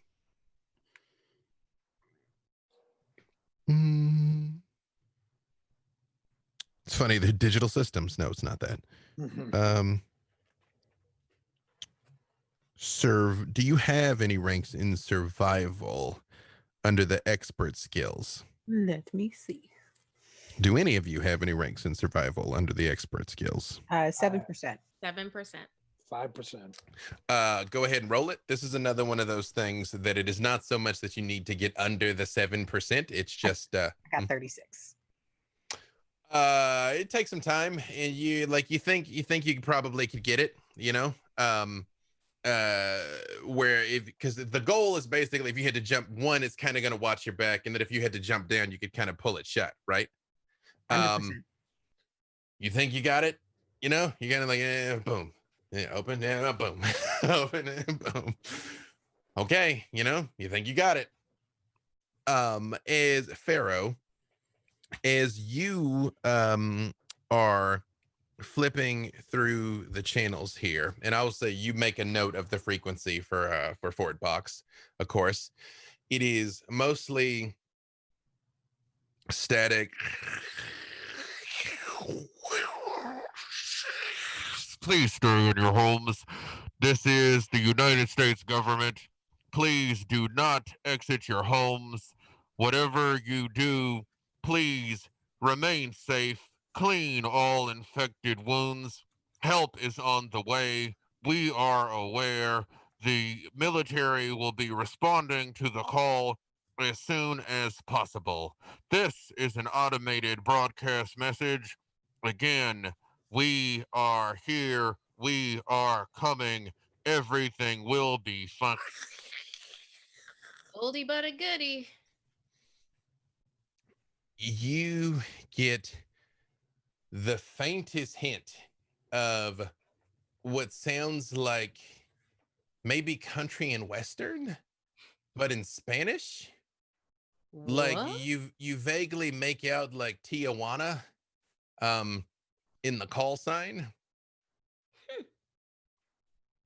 But it is oddly comforting when it does sort of come in. Again, kids, one of the things about AM radio is if it's clear, it travels a really long way. A really long way. Is it just music or is it an actual voice speaking? So far, it's just music. Okay. Mm-hmm.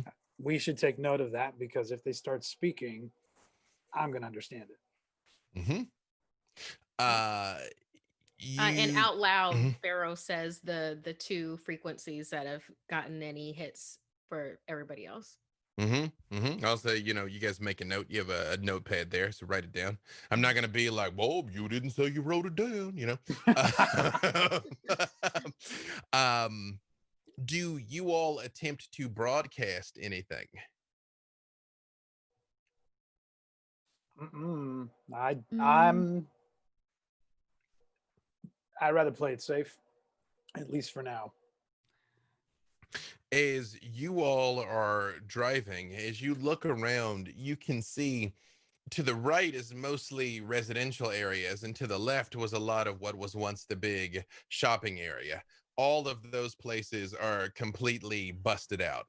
All of those general stores and hardware stores and department stores have all been long since gutted. Quite frankly, you guys took a lot from some of those stores. It was kind of a mad dash. Some people kind of set up camp and just tried to live in there. Again, like the original survivors of Big Boxtopia, kind of wrote out the early weeks of the pandemic. But over time, those things have been gutted down to their absolute studs.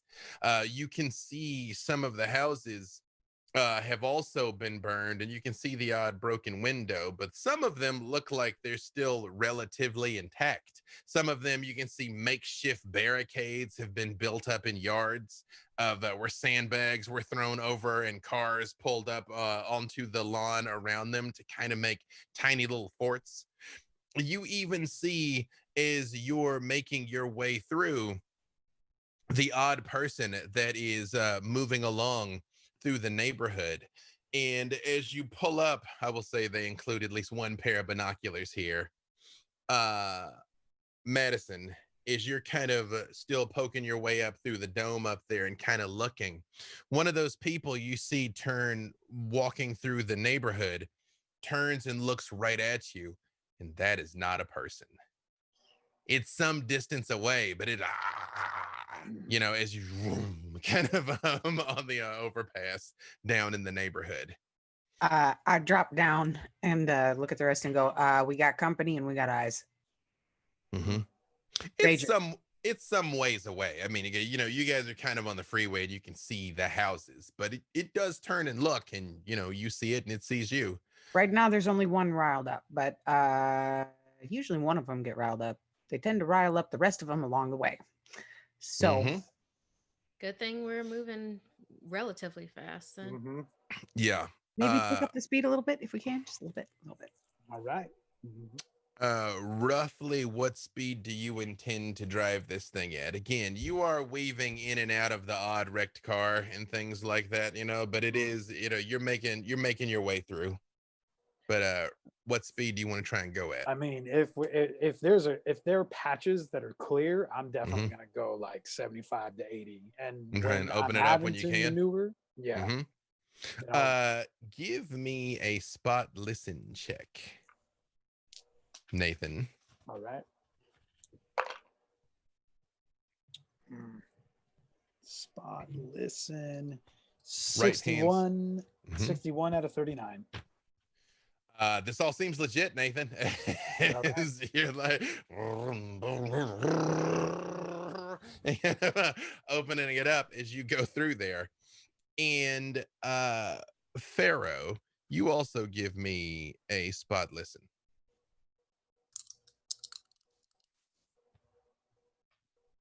$34. My spot listen is 57. So I got a 34 out of 57. As you are sort of still like twisting at the knobs here, listening for something, still every once in a while, just swearing, you could kind of hear like somebody's like, is somebody saying hello? Like, I don't. You, out of the corner of your eye, up ahead, you see smoke that is in the middle of the road in your direction, but Nathan doesn't seem to notice. Nathan. Nathan. Yep. There's smoke right ahead. Where? No, just right ahead. Right ahead, my dude. All right. Just like slow us down a little bit. Slow us down. Yeah, at first you were like, "Oh, that's like a car off to the." I mean, there's stuff that's on is fire, it? right? Is Yeah, it? like our building Right. was. But Madison, would you like to use the binoculars? Yes, which she has in her hand because she's before you said that is still by like the back, kind of looking out to see if she still has eyes on the rager that was like headed towards us. But Mhm. she'll turn around real quick and look towards the direction. You did notice when it saw you, it turned and immediately started booking towards you. But again, it was down on a street. You guys like boom, like there was nothing it could do to catch up. You're not sure how long they could run or whether it would give up before then or not. But you feel like you fairly safely passed that. When you look, do you intend to kind of crowd up in the front and look, or are you going to go out the hatch and look? If I feel like that guy's gone, I'll probably go up top and look. Yeah, you a good 10 minutes pass of of fast driving. In fact, the thing that kind of jostles you out of it is her being like, Nathan, and him kind of hitting the brakes. When you go up and look out, you give me a spot listen also. And what is Bean doing during all of this? Nathan's driving, Pharaoh's looking through the radio, Madison is on the binoculars. What's Bean doing? Besides like assisting with navigation every time I feel like enough time has passed to, tell Nathan to turn left or turn right, I'm just in the back organizing all the medical supplies. There's probably a lot of stuff and I want to know where it all is. So I'm just doing my own thing back there, chilling. I'm like putting on my junk in my drawers over and over again. Bean, give me a first aid check. Okay. Stage. It was 24 out of 59 for me. Beautiful. 34, 44, 50, 50. So 3 degrees of success. Perfect. And I got a 71 out of 81. So These are veterinary supplies. They'll work. But it's, the gauze pads and bandages that are designed for like canine applications in medicines that will sterilize an area for surgery. But yeah. Oh, cool. We have like tiny medical supplies also. This is fun. Yeah. Better than nothing.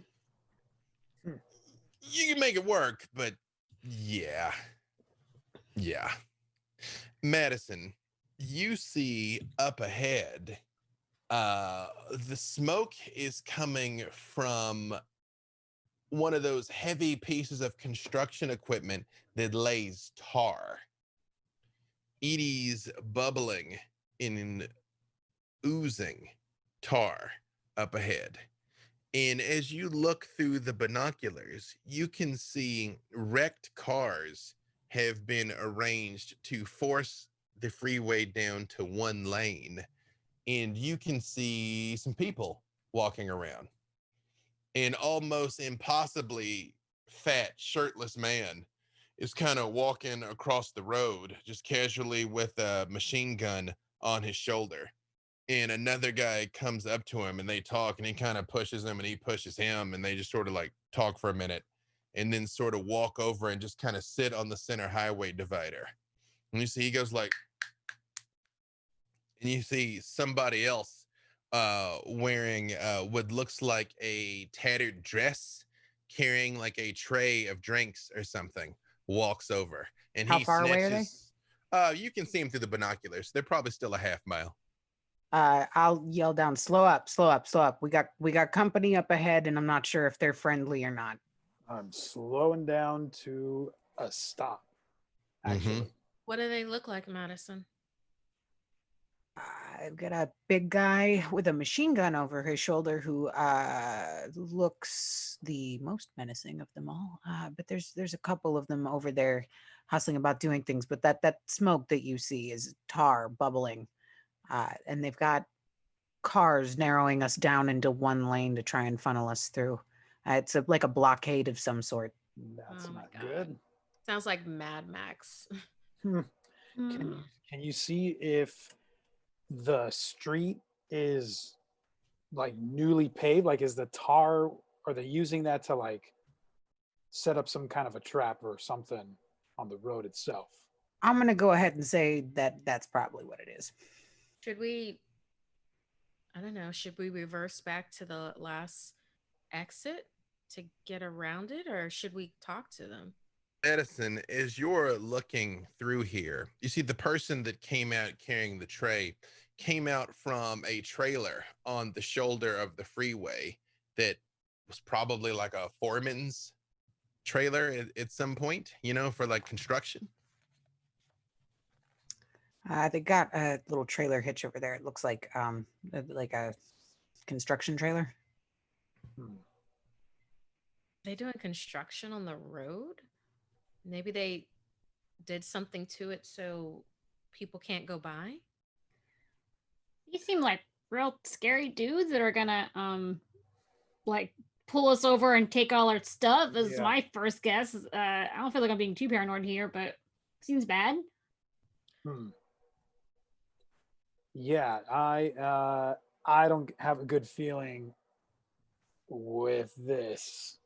How many people do you think are there? Like, could we take them? I mean, could you three take them? Well, there's a machine gun, so I don't know about that. Well, if he doesn't have it pointed at us, then maybe. How many bullets could he there's possibly never have? cars. Here's There's never my only cars thought. between us and them, right? If you're the kind of live and let live kind of people, you don't go through all that work to set up like blockades and then stand in front of them with machine guns. If it was just a trap for ragers, he wouldn't be guarding it so carefully. He'd probably be back over by where the trailer is. So this looks like a toll taking kind of deal. We could talk to him. I suspect they'll probably want to barter or kill us, though. Right. You How many think do we you could see? just like hold Bean upside down and then whatever shakes out. Hey, it's my stuff. So far, you see two that are clearly armed, and the third person that sort of brings them the drinks and then turns and goes back into the shed. Yeah, we got three of them. Can we just go really, really fast and they maybe couldn't catch us? I don't know. They've got that tar bubbling for a reason. All right. Is there an off ramp nearby? Is there an exit ahead of us that's before them? Bean, give me a navigation check. Okie dokie. Oh God. That is that's an 83 out of 43. Oops. Bean, you're 100% sure there's nowhere to go but forward. Right. We gotta go forward, guys. There's nothing. Where else are we gonna go? I mean, maybe we should just. Well. Not exactly like we have a lot of traffic to contend with. We could just Right. flip it around right here in this lane. Like go back towards the rager that was running towards us back when. Probably has some friends by now. Actually, can you look behind us, Madison, and see what that situation is like in those binoculars? Yeah, and I'm going to check from inside the truck first, from the little slide hatch, before I go all the way back up. And I'm going to walk back there. Spotless in check? Yep, spotless in. That is a 44 out of 59. As you are looking, you do not see any ragers behind you. But what you do see is from coming up from a nearby underpass, somebody has poked their head over and is talking into like a CB radio from behind you. Shit. They got more than just the three of them. We got eyes on us already, probably from that crew. How many do you see behind us? Just the one so far, but he's got a talkie. Well, we got wheels. They got us. They know. Mm-hmm. We need to. Then. Yeah. Is anybody good at talking? I'm not. I'm too much of a temper to be a talker. So do you attempt to drive forward, or do you take your chances turning around and try and go backwards?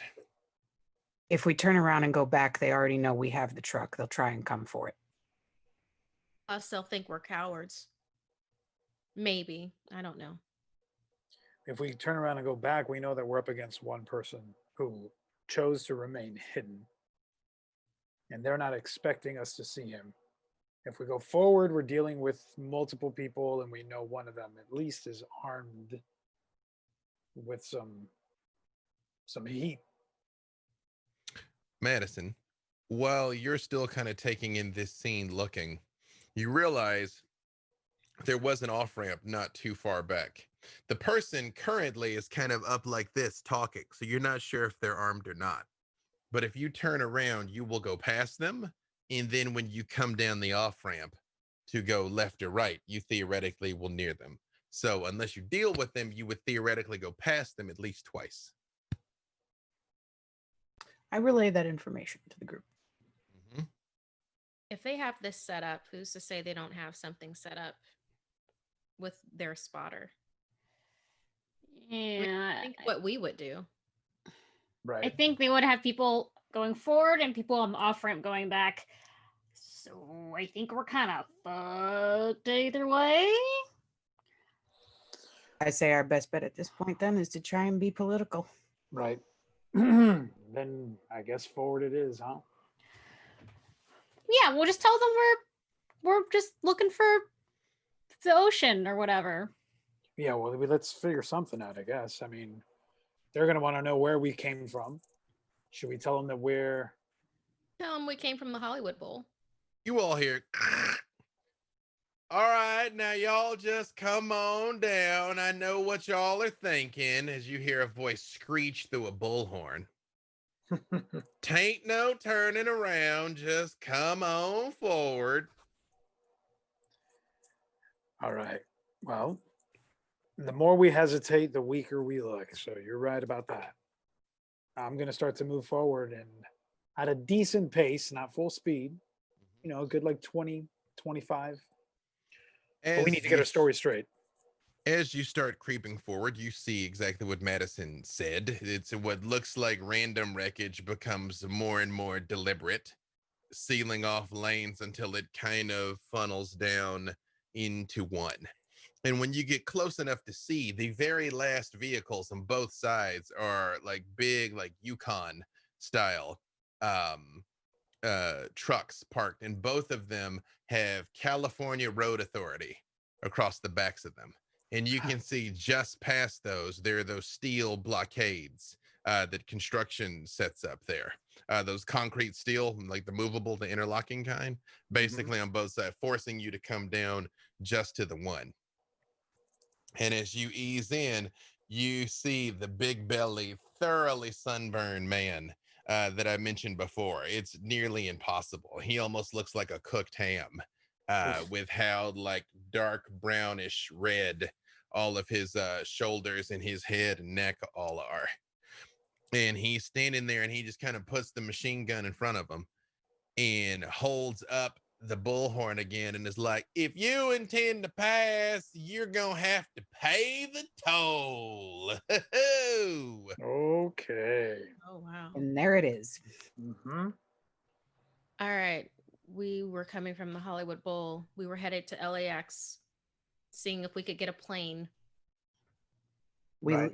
I also say we tell them we live in the truck and we travel around. Maybe coming from the Hollywood Bowl, we checked it out. There's no survivors. We're passing through. Yeah. How can we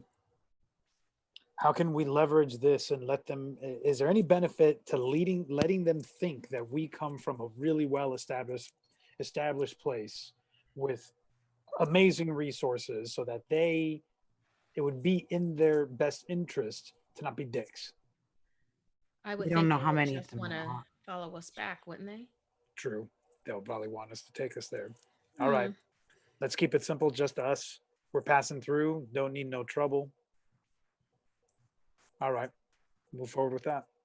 Okay. And we should Being definitely your count how Ooh. many we see. Who is going to do the talking for you? Because diplomacy is a skill. They're under the train skills on the left-hand side. See, the thing with that is that personally, I only have an asterisk there. So Me I too. don't know what's going on with that, with the pre-gen. Hang on, let me double check your stuff. here. I also have an asterisk. Oh, okay. I thought. So you all But- possess some of the sub skills, is what that is. Where barter, command, detect, motive, intimidate, and persuade are all sub skills of diplomacy. Okay. You should have Okay. rankings in those things. Oh, I Gotcha. have detect motivation. I can use that. Mhm. Order command, detect motivation, For intimidate. me, everything is 31% underneath those sub skills. So anybody got better than that? Like maybe Madison has command or Bean with your detect motives. I think you and I have the same pre-gen, Pharaoh. Not I have much better. 40 under command and 60 under detect motives. We're all How's the your same on the persuade? inside. Yeah. That is, yeah, this is something that you are good at, Being one thing you understand What? is people. Oh no, I didn't make my character around that correctly. Uh, Sure, I've got a way with people, I guess. Hmm. Hey, let me talk to them, everyone. I feel like, when I'm in a situation in a medical emergency, everyone listens to me for some reason, and that's gotta count for something. Let's hope it does. All right, be careful. I got you covered. You see the same person that you saw bring the drinks comes out, and she's dragging something along the ground across the road and just sort of like moves and gets out of the way, like literally just sort of like ducks down with her head like this. What's up with that? It's an interesting behavior. Is there any reason in your previous lives any of you would know anything particular about law enforcement?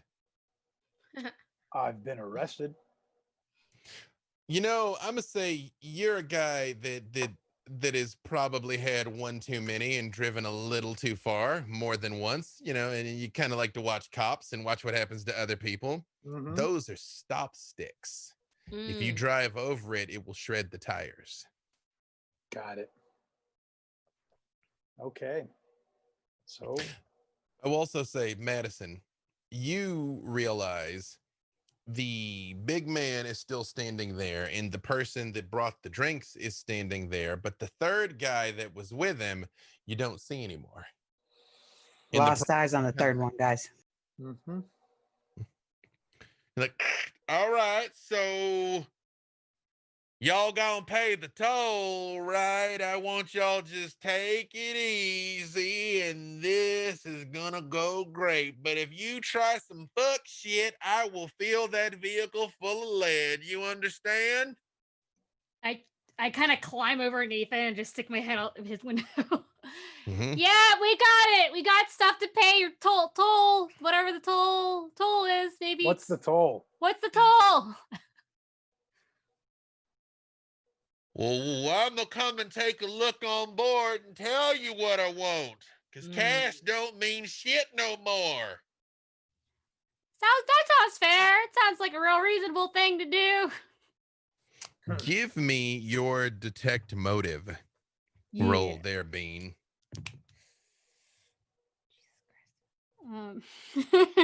It's a 78 out of 60. No, this seems legit, Bean. Oh, do remember, not necessarily that you want to use them now, but I should point out again, remember you do have 2 competency points. So you do have that resource to draw on to convert into 2 successes. I should use that now, huh? Because I'm probably gonna die otherwise. I've used one for one success, or is it 2 for 1 success? Well, one is 1 per 1 success. So right now you rolled a 78 against what, a 69? Was that what you said? Yeah, against a 60.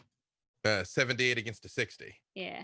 So that is 2 degrees of failure, right? Because you're to 70. Oh no, that's 1 degree of failure. Oh. So yeah, 1 degree of failure. Okay. Yes, I'm math good. It's late. I don't even know. So here is what would happen. If you want to use 1, you move it down to no successes and no failures. It's a push. It's kind of a coin toss. Okay. Or you can edge it over into 1 success in this case. Because right now you're at 1 degree of failure. So one of your successes cancels that out. One of your successes would push you to a net positive. I go with a push. Go with a push? Yep. Letting this dude on board is probably not the right move. Being, you got a machine wielding man inside the ambulance. There's Right. nothing to stop him from. Taking everything. Right. Mm-hmm. Okay, team. Suddenly, B becomes very commanding. All right, team. We can't let this. We're on this bus to freedom, and we gotta figure out how to get around the situation or to run them over. Because we can't go over those spikies, and we can't kill this guy on the what I just called this thing, the freedom van. So what are we gonna do? Well, this is horrible. Just gonna say that right now. Right. What if we shot first? I'm okay with that. But we don't know how many of them there are. We do not. Can turn around and take our chances with whoever's back there. Because they may be, I don't know if they're going to be reasonable, but we don't know. I don't like this guy at all. If we took him out, I will preface that I played a lot of video games in my before life. Or we could just go. I mean, if we get our hands on that machine gun, then that changes everything. Y'all are stalling, contemplating doing something stupid. Uh-oh. So I'm gonna help y'all by giving you to the count of 5. The count of 5, we shoot him. Let's go, Pharaoh. 1. You have a shot. Turn the car. I'm going to move forward. I'm moving forward so that they can get a shot. Okay. All right. We're moving. Is your objective to shoot him and turn around, or just shoot him? I would hope that Nathan would turn the car so that we could get a shot out the side instead of having to go up top in the process of maybe doing a 3-pointer and then turning tail. Because if we miss or roll bad, we're gonna have to haul ass. So what's going to happen? Remember, both sides have the slats. So theoretically, one person can shoot. If your goal is for both of you to shoot, someone has to go up to the top.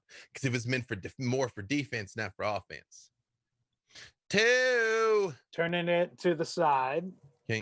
Pharaoh gets into the front seat with her long gun. Okay. 3. And I pop out the Bean. Tell him that we're gonna open the back for him. We're opening the back of the car for you. And just tell him we're ready for him to come. We're here. We mean no harm. And that we're ready for him to come meet us here so we can do our transaction. We're turning the car around, and we do have like some chips if you would like some of those. They're very good. He's like, well, all right then. I got some appeal to logic. I don't know if you's awares, but he just kicks the stop sticks. He's like, you try and run me over, not only am I gonna shoot your ass, but you're gonna shred your tires, and then the boys here is gonna make short work of you. And he starts coming forward, just kind of holding the machine gun. We have to shoot him and turn around, I think, everybody. So let's do that. Let's take that machine. I don't know. All right, I'm in position. The rest is up to you guys. You try and let him get close enough that if you kill him, you could retrieve the machine gun? That I also would means like he'll that be close. machine gun. He'll be close enough to potentially open fire if you miss. Well, we've got 2 long-range people that are about to train on him. We've got a pretty decent time. Let's do it. Let's do it. We're gonna try to retrieve the machine gun. Yep. As soon as he gets close enough, I'm gonna open. So the car, my driver's side door is facing away from him. So I'm opening mine, and I'm gonna get a hold of my shield if I can do that. I'm gonna get ready when he drops. I'm gonna get ready to run out there, get the gun, and get back in. All right. Hold on a second here.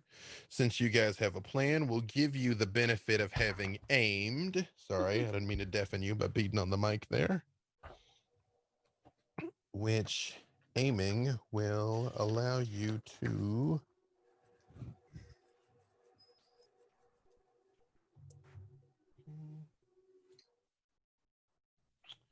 instant special rule and a weapon. Okay.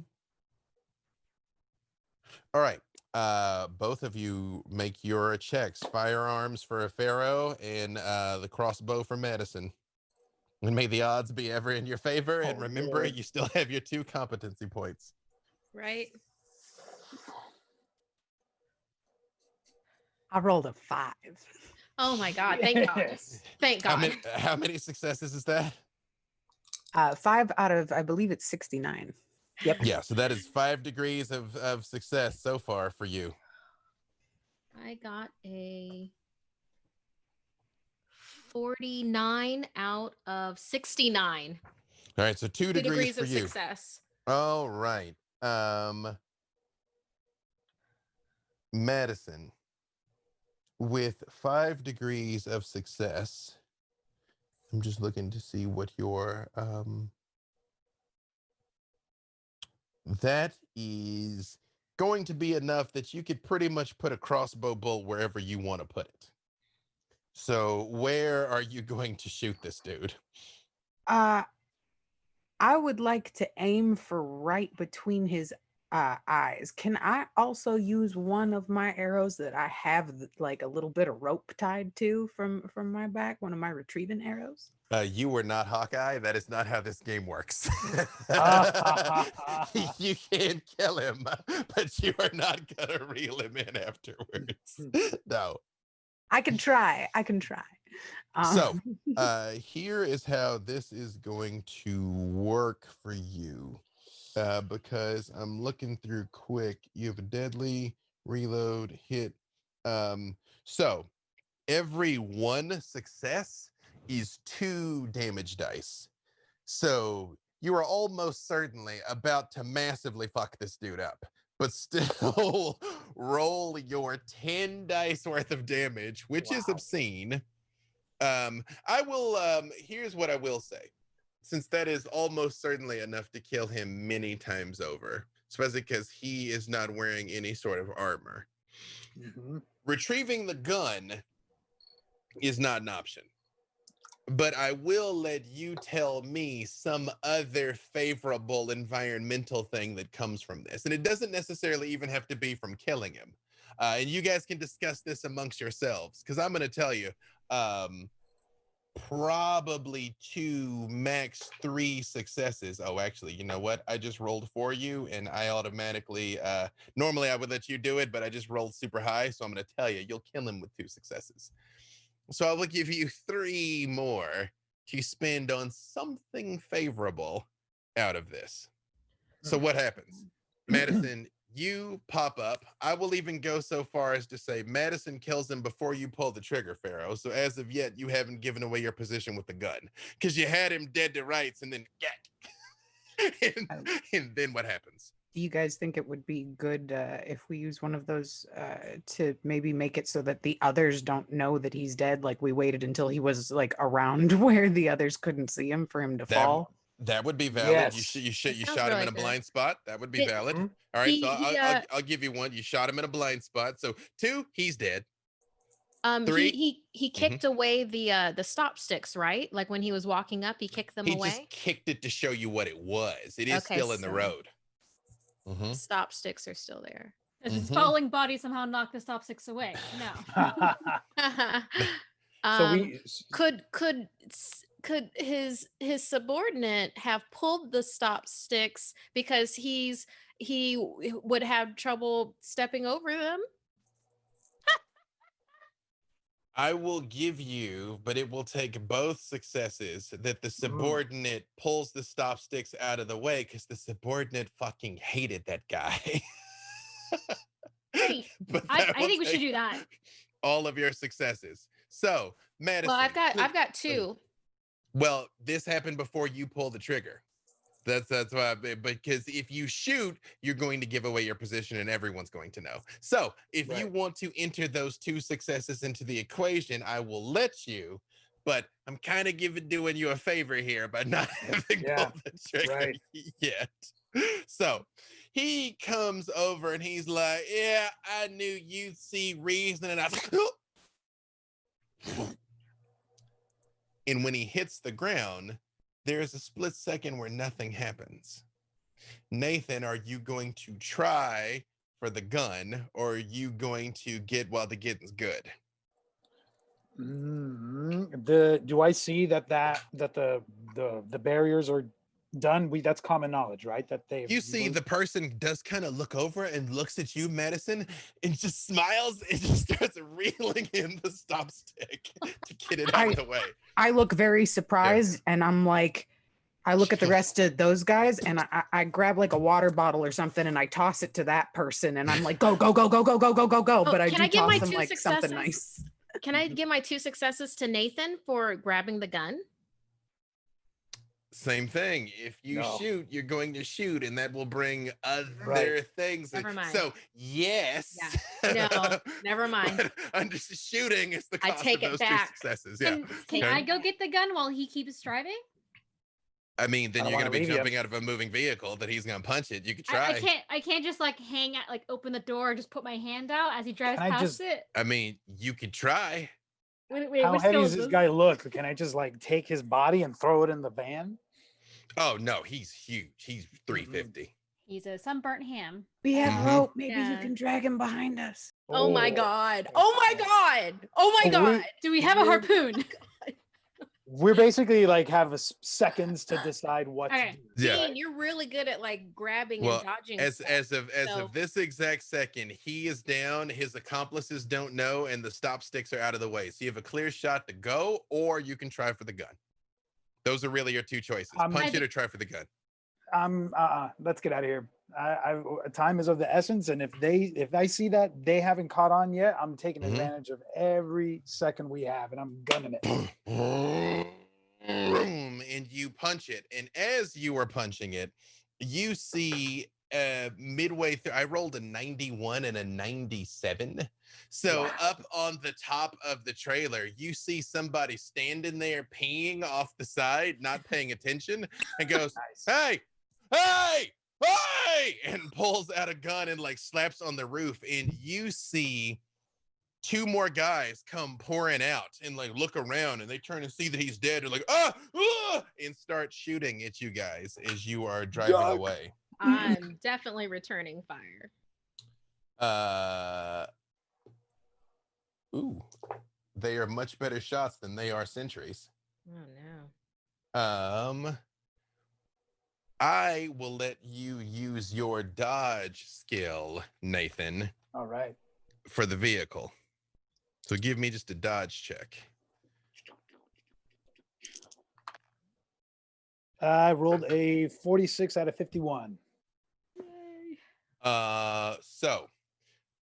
Right now you had 3 basically total bullets that were about to hit the car. You have currently dodged, what is it? Rolled a what out of a what, sorry? 46 out of 51, so I guess that's 1 success. You have 1 degree of success. So currently the van is going to take 2 bullets, unless you want to use your competency points to try and dodge that, or just try and absorb the bullets. No, I am gonna use them as many. If I need to use them both, I'm gonna use them both. Pharaoh, you get ready to be like, oh, you hear them. You even hear a bing, boom, as some of the armored panels on the back of the ambulance hold as they these small firearms bounce off of it. But you guys are through the checkpoint, and we're off into the night. And off in the distance, as they start shooting, you hear, and out of a nearby boarded up warehouse, you see heads come popping out as they come scrambling out of it and scrambling up the shoulder of the freeway as you guys are driving by, and turn and look at those people, and hordes of them start rushing back towards the people that are standing in the middle of the road shooting. As you guys are. The good news is next time we come through here, they won't be there. Right. Well, no, they will be there. They'll just be different. Hopefully they'll have moved on from the freeway on the way, or they'll be on this side of the freeway. I'll be on the other side of the freeway. Oh gosh. But I'll report in anyway, so that Coopco, Fort Box knows what's going on. Give me another navigation check, Bean. Okay. Once you sort of like kind of calm down for a second with your heart pounding. I'm gonna use my nicer dice because I feel like these are not rolling well. Mm-hmm. Okay, that is navigation. I've been rolling spectacularly this time. Why did I lose where navigation is? It's middle section, second column. Madison, give me another spot listen, please. Navigation is the right-hand side under train Yes. skills near the bottom. Yes, I got a 23 out of 43. You realize you almost missed your turn. Like you're like, oh wait, no, okay, wait, no, this way. Got it. Everything's fine. You're good. Spot listen, Madison. Pink dice, bless me. 12 out of 59. Yes. You sort of are looking at that factory with the binoculars as these things are coming out of it, and you see up on the roof something comes out and looks and goes and wings come out. What? And lifts off and is coming after you. They fly. They fly. They What what? flies? They fucking fly. What? I'm With- like gunning it. Through here, as you are continue looking at this, not believing what you were seeing, that is a lot of successes that you got there, Madison. And as you're looking closely at this, you realize this is not a person. It's a giant fucking bird, like some sort of condorish thing that now is like hulking with muscle. It looks almost like it's got a man-sized torso, but you can see the beak and eyes that are just red and bloodshot. It's just Okay, it's not a person. It's like a rager pterodactyl or something. I don't know, but whatever it is, I don't want any part of it. Is it keeping up with us? It is so far, because I rolled fucking spectacularly. I rolled a 4% for it to keep up. And you realize what it's doing is the road is kind of arcing. It's kind of like banks over to the side and it's coming back up to like basically it's like cutting you off as it's twisting and turning and staying after you. And it is like,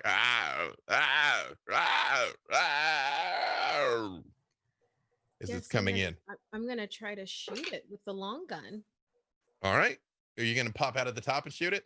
I'm gonna have to, unless I could do it from the side. It would be rough. I mean, there's a certain chance that something could go wrong while you're hanging out the side of the car trying to do it. The vehicle is clearly designed for gunners out of the top. The sides are more for defense. You have those slats that you can kind of poke a barrel through if you had to, but it is not. It is more to keep you alive on the ground level, and your offense is kind of out at the top. Pharaoh's gonna go up the top. She's gonna be like, Nathan, hold it steady. All and right. Stands on Bean's drawers. Mm-hmm. There's a way for there's a small step ladder. Okay. There is enough room for two of you to pop out of the top, but not to basically be going the same direction. You know what I mean? You kind of have that back-to-back thing. You know what I mean? There's Madison will Charlie's Angels it with her. Yeah, where it's like one shoots and then Yes. well, go ahead and roll your firearms, Pharaoh. Okay. As you I will. give me another piloting check here, Nathan. The thing about the expert skills that they're not so much pass fail, it's just more complex things happen, basically. But we'll get an idea roughly. So how'd it go, Pharaoh? 20. Hmm. I got excited. 39 out of 59. I'm sorry. No. 69. 39, So- 69, minus 69. 3 degrees of success. It rolled awfully. So that it was rolling fantastic before that, and then it rolled awfully. So with your long gun, sorry. Oh, I'm sorry. Yeah, I used my long gun, which would be 67. My pistol is 69. Okay, so is it 2 or 3 degrees of success? Well, I got a 39 of 67. So that's just under 3 degrees. All right, so that is 3 degrees of success. Or 2, sorry, what you just said. Unless you would like to use 49, any of your 60 proficiency points. points. Yeah, I will tell you. Let's use one. Let me give you an informed opinion on this. Okay. With that rifle, for now, I'm going to say you've got a bolt action rifle until we decide otherwise, and I go read through your sheet. 4 successes will grant you a headshot. But you basically would need to use both of your competency points to get up to your 4 successes, which is then you'll shoot it in the head. So with competency points, do we get more of those next episode? Yeah, per session. They're 2 per session. Okay, then I'll use them both. Right? I'll use them both. You, as this thing is like screaming horrible death monster is coming towards you here in the air, and you see Madison is up and you feel her back against yours, kind of bracing you as she's kind of doing her best to sort of hold you in place here as this thing is moving. You're just looking at it and you're just thinking to yourself something to calm your mind. What do you say to yourself, Pharaoh?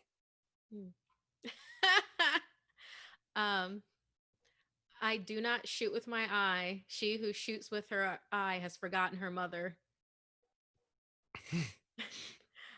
And then there isn't enough time for the rest of it. So he goes, I shoot with my heart. Roll your 4, actually roll 5 damage dice for this. And remember, in this, anytime you get a 6, it explodes. So you count it as 5 and roll it again. Okay.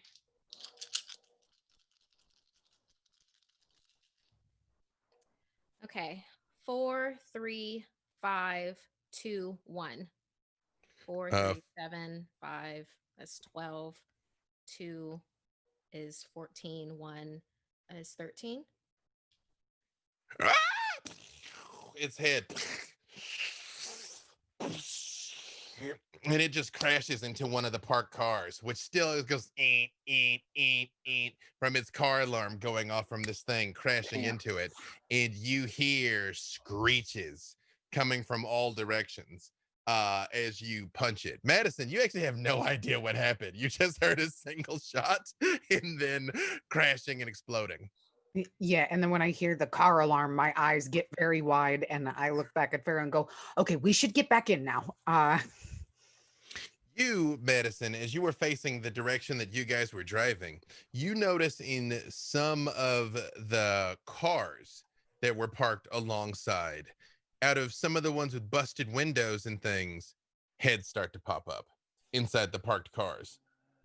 And like, Get down. And you realize these things were in here basically escaping the daylight. Nathan, you see they are starting to crawl out of the cars ahead of you as you were driving. How many successes was that on that drive check? Okay, so it's piloting, right?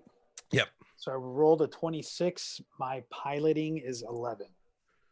So that is still pretty good for this, because again, the expert skills, it's more about like special things happening. You kind of have a choice, Nathan. Do you want to try and be evasive, or do you want to try and run some of them over? There is kind of a heavy metal grill on the front, but you always run the risk of maybe one getting on the right van though, and or clogging up the engine or whatever. So I'm gonna be evasive at first, and I'll only run them over if I absolutely have to. And a couple of them do jump, and you guys hear the boom, boom, boom, boom, boom, boom, boom on the side of it, of them jumping, and then kind of like tumbling off as you guys go speeding past. And after 30, maybe 40 very tense seconds, you see them just dropping further and further into the background as you guys are still speeding along. And give me another navigation check, Bean. Okay. Oh, I got a 2 out of the 43. Damn. You realize, Bean, that is you're like, okay, just no problem. I want you to, there's an overpass that you needed to take that arcs up and over the road to get you over to the 118 to the 405. You can see from some distance ahead, it's all burned out. You think you could do it by surface streets. With a 2, you know you could do it by surface streets. You're like, well, okay, just, okay, all right, okay, you got it. But you would need to leave the freeway and go through one of the neighborhoods and pick the freeway back up again. Could we turn around on the freeway and go backwards to the where where it meets the 405 interchange and go down to let's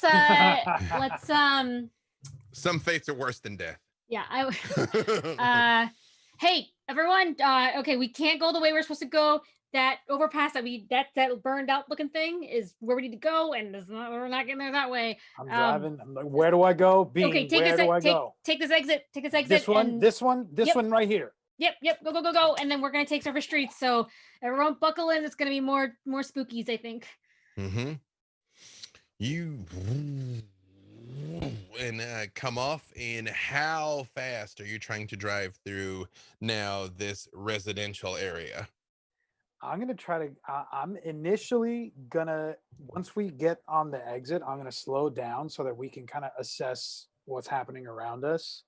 I know that they've like kind of done some stuff to the vehicle to make it less noisy, so I'm gonna start slow to not make as much noise.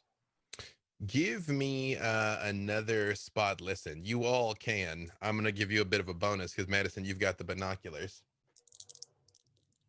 You know what's funny? I've been rolling terribly all week, and I was like, I'm rolling so hot in this game, but actually I'm still rolling terribly. This game just rewards low numbers. I got 12. I got Madison, 17. Nice. 17. You guys sort of take all of this in. Nathan, the first thing you notice is when you kind of look to your right, there's still some wreckage, the odd turned over car, like the restaurants that are burned out, the things you would expect. As you look to your left, the way that you need to go, the road is completely clear. There's no wreckage whatsoever. Is that weird? Madison, as you are sort of looking over that way, you see what's maybe a church, a school, Our Lady of something or other that you can't quite make out, with a football field next to it. And you can see where sandbags have been lined up along the roof, and you see somebody with binoculars looking at you. We got another fort over there and somebody with binoculars looking our way. It looks like a school and a church setup. Less frightening than big guy holding machine gun.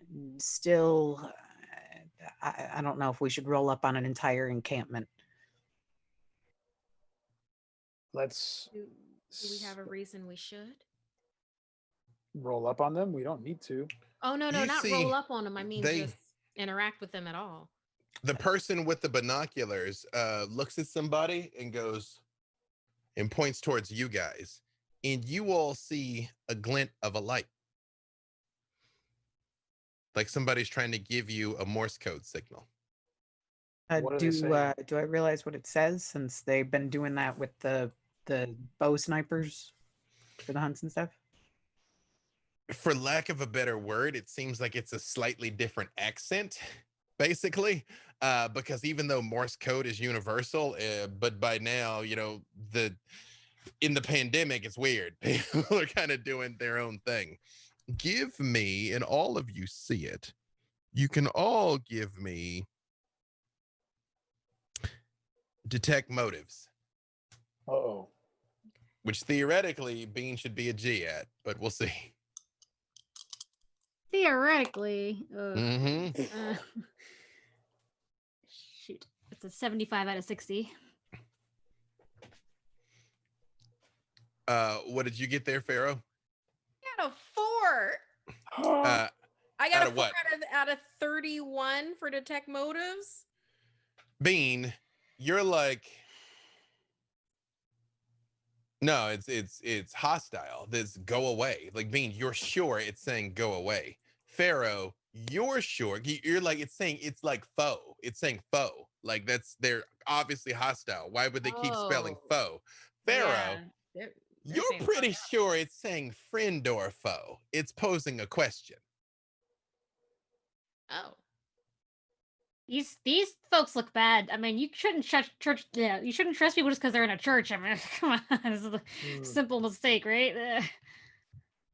I just need somebody to tell me what to do. Are we going to go the other direction? Are we going to go forward? What are we doing with these guys? I don't think we should go here. I think they want to take all our stuff like the last group did. No, they're saying friend or foe though. They're asking us what our intentions are. Unlike that other guy that was just like pay the toll or pay the toll, rub my belly, they're saying something different. The lights kind of changes. In Madison, you realize now it is saying 112.4. 112.4. 112.4. Does that mean anything to me? Do you It's say? a radio station. Ah, Could be radio frequency. yeah. Try it. All right. Hey, we don't want any trouble here. You just keep riding right along and everybody's going to get along fine. Do we have that communication thing set up in here? Yeah, you have the ability to talk back through the radio. A walkie? Mm-hmm. I mean, Right. you have the CB set up Got it. at the up at the front. Yeah, you have the ability to talk back if you chose to. I mean, fine. We don't want to bother them, and if they want to bother us, that's fine too. To me, Yeah. Somebody say, tell them we're not here to cause trouble. I'll pick it up and go. We're just riding through. We don't want any trouble or anything. We're just trying to pass along. Hope all is well. Where are you folks hailing from? Just this van. It's who we are. It's where we live. You seen any other survivors? Not any good ones that weren't holding some heavy artillery over their shoulders, ready to take us for everything we had. Well, if you're just passing through, you'll be allowed to just drive on by, but don't try any funny business. We got some shooters up here that could split a banana at a quarter mile. I believe you, and more power to them. Is there anything around this area that we should know about? Any kind of, well-known spots of herds of ragers or anything we should try to avoid that you're familiar with? Only everywhere, little ma'am. No, we're just dug in pretty tight over here to managing the best we can. No, I mean, we ain't got nothing, of course. We'd start starving. We're all starving in here. It's awful. Terrible. You don't want us, you just want to just pass on through. Yep, seems to be the case everywhere, man. Have a good evening. Can we detect bullshit in that? I wonder if He's a terrible liar. You're like, no, Yeah. that's that what he just said wasn't true. Like, Yeah. I mean, they are dug in, but they're not doing as desperate as he tends to want to let on. Right. All right. Well, we're not here to take them for whatever they have. So unless anyone objects, I'm not here to make friends. I think we should keep moving. All right. Okay. And drive on past. Mm-hmm. As you do drive past, you Slowly. see he does sort of motion and like two more heads do pop up. And as you get closer, you see people and you do see barrels that they're holding, but they don't draw down on you or just sort of, looking as you drive by. And as it becomes clear, you don't want any trouble. One of them stands up a little bit and it's like, kind of salutes. Mm-hmm. If they can see me, I'll do a little wave back. Mm-hmm. You wave out and go on by, and you hear the radio crackles again, and he's like, "Oh well, all right. It's good to know we ain't the last people on God's green earth after all. Y'all be safe out there. Which way you heading?" You are muted, Madison. All right. Wherever the wind takes us, my man. Well, hopefully somewhere better than here. Over and out. Over and out. As you guys are driving through there, when you are maneuvering, making your way through the way Bean knows, according to the maps, is the fastest way to get back to the freeway, you guys drive for about another 10 minutes or so, and you see the wreckage starts up again, and you figure whoever's living in that place has probably been out ranging and cleared some of it for some purpose or the other. And it starts to come back again, and you see the familiar scenes of burned out houses and things, the odd pair of suspicious eyes staring at you out from a window, the lone dog that sort of walks down the street.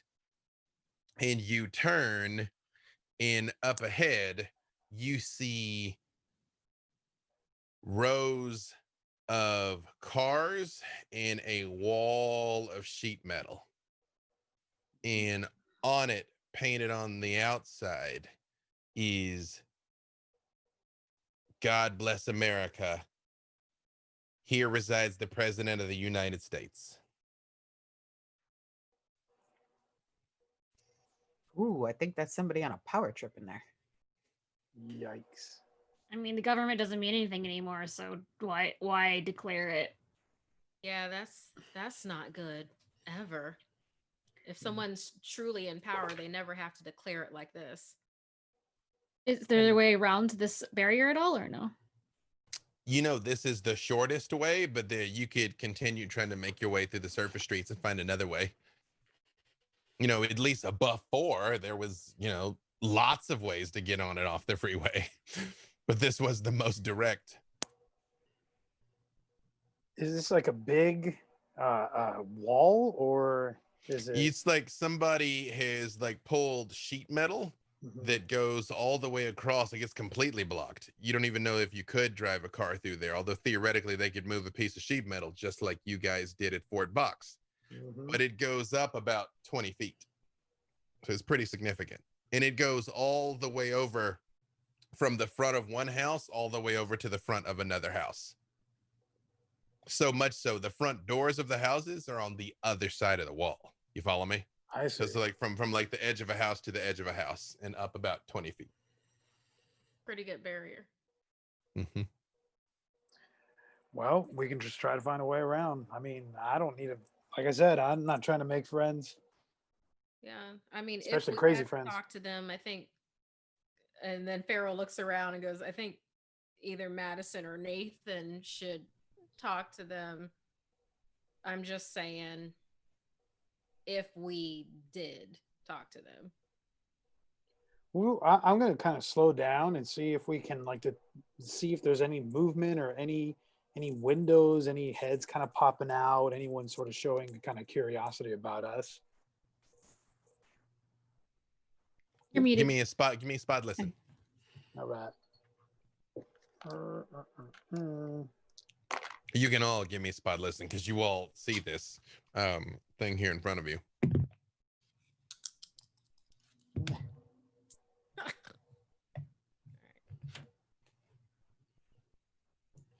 Well, I got a 58 out of 39. It's hard to see, Nathan, because you sort of like lean and you're kind of looking, and the metal just kind of goes up as far as you can see. 3 out of 43. What out of 43? 3. Oh, yeah. Did anybody beat 4 successes? By the way, I might have destroyed those successes in the opposite direction. Oh no. This is one of those things. I'm not gonna take that from Bean. Just fair, Okay. you don't know. You know what I mean? You're like, why are we even here? Like, this place is stupid. None of this makes sense. Yeah, got I 1 rolled an degree of failure, 80. too. So 1 degree of failure. Same thing. Pharaoh medicine. It's just like a junk heap. You're like, what's the who would even Bean? All your training has led to this. What looks like nothing but scrap metal to the untrained eye, you very much understand the logic of, you know where it's jointed, you know where it would move. Like you're kind of like, oh, that was salvaged from like a garden shed, but that was like salvaged from like a corrugated metal rooftop. Cool, cool, cool. Rusted. That's going to be replaced. And you can make out, Bean, intermittently, there's a couple of cracks there where you actually spot a couple of people, and you see what looks like a little kid, maybe about 10 years old or so, sitting there smoking a cigarette, but he doesn't seem to have noticed you. There's like a really cool 10-year-old smoking. I don't know. Do any of y'all see this? I have seen documentaries, and when a society is okay with young children smoking, there's a lot of violence there. Is that true? Okay, They might there's not just be like okay a with it. handful of documentaries, but it seems like a thing. I'm very like ready to believe whatever you say. I don't think our mission is about saving other people or saving children who smoke, but it's not good for you. But I don't know if anyone has any interest in going into this mess hole or just going around it. I mean, the fastest way is through it, right? Bean, what do you think? What are you feeling right now? You're like navigator, and you saw a lot more than we did. I think it might be hard to get around this. I mean, we can. I mean, there's streets and stuff, but there's going to be different kinds of problems no matter where we go. So if this looks like a problem we could get through. Bean, you see the kid leans out and he looks right at the ambulance and he like kind of squints for a second and then is like, It's like a really cool kid, by the way. He's just like so chill. I'd like to meet this 10-year-old. If these kids are hanging out like that, then at least we know that there's no danger around here. I think this might be a fortress we can get through. Maybe we should just push on and check out whoever this. Maybe this kid is the new president of the United States. We don't know. All right, Bean, you go talk to the kid. you hear boom, boom, boom. Something's on the roof Of the van? of the van. Mm-hmm. Oh. Speed up and brake check it. Do you do So- that? Speed up and brake check it? Yep. Yep, exactly. You and you do you hear the boom, boom, boom. Somebody sort of like rolls over and kind of falls to the ground. And you see a kid stands up in front of you that looks like he might be about 16 or so. And he's like, whew, that didn't work out like I hoped. What the hell you think you're doing? He holds up something in his hand. He says, holding a detonator, and there's a bomb on your roof. Get out of the fucking ambulance. Oh my And God, it's fucking Lord of the Flies. A good place for us to stop. These cool teens are gonna kill us. Wow. No. No. I hate teens. Of all the things that we've encountered, No. this is what's gonna get us. Damn. We should have hung out at that cool, nice people place where everyone just wanted to hang out with their food and With be all good. that food. We should have just switched camps. Like, goodbye, Bucks. Big Bucks. IDK. Yeah. Damn. So yeah, I super was rolling over here for things to be happening. So tell everybody who you are and where they could find you. We'll go with the reverse order this time. So we will start at the bottom of the horn with May. Hi there, I am Melee Damage. You can find me on all the socials at whatever they are / Melee Damage. I'm on a bunch of shows that usually have B. Dave Walters as the DM, and I'm also on another show with Michelle that I DM on, which hopefully will be coming back at either the end of this month or the beginning of next, called Denver by Night. So yes, do check out the streams and the things, and if you follow me on the socials, every day you'll see a little update of what we're doing. Luis. Hey, I'm Luis Carrazzo. You can find me on all the social medias by my first and last name. That combination will have me popping up. Actually, I just found out today or yesterday, that a short film that I'm in is going to be premiering at Outfest. So Hey. it's called Of Hearts and Castles, and of course, it's going to be all done online. And it's I think there's some good work in it. It's you're gonna be able to watch it starting August 21st. But if you follow me, then you'll get more details about how you can access that. So Hey. Well, congratulations, thank you. Michelle. Yo, I'm Michelle Wynn Bradley. You can find me everywhere on the internet at I am Chubby Bunny on all socials. I have a weekly video game show. It's a deep dive thing about games. It's called Button Mash. You can find that on YouTube. I also have a bi-weekly show about manga for Viz Media called Got Manga. It's like a summer reading book club. It's super cool. I just covered a horror manga. That's a very different kind of manga. What I thought you Yes, right. So it's the first one, right? Mm-hmm. it's called Uzumaki, and there's like a 10-minute video of me just like screaming about it. That's on my pinned to my Twitter right now if you want to see that. Perfect, Markia. My name is Markia McCarty. You can find me at Markia McCarty on Twitter and Instagram. For Twitch is at Darth Markia, and I'm also like that in the Discord for Hunters Entertainment. I am a host for Hunters Entertainment, but I'm also a host for Something Scary. And that is a weekly animated horror episode that happens every Tuesday. You can go to youtube.com/snarled for that. And also, I narrate 3 to 4 more horror stories for the podcast, and you can find Something Scary wherever you listen to your podcasts. So, yes. This is one of those times that my accent is always a problem because I have to be like horror stories. And of course, you can catch every Saturday. Join us right here on twitch.tv/Hunters Entertainment as our very own Markia McCarty hosts some of the creative minds behind the games in our weekly roundtable, Hunters Gathering, which is at 6 p.m. Pacific or Saturday. So you gather here for that. Also, thank you, mods. Thank you for chat. I was told you all were rolling along with us and realizing just how difficult it is to get those low numbers. And I realized you guys had some near misses, but every single one of those situations could have gone much, much, much worse. So, hey, May's crazy streak that continues across games of being like bad, producing the clutch has continued. I've never been so happy to be so terrible at something. Hey, you guys are like almost kind of halfway through. Like, it's gonna be fine. Like, there's just nothing, no negative repercussions whatsoever to any of this. And I'm B Dave Walters. You can follow me, or we're at B Dave Walters. I'm doing stuff 7 days a week. I can't keep track of all of it, so just follow me on Twitter, and I tend to mention where I am at the time. And with that being said, the only other thing I have to say to you is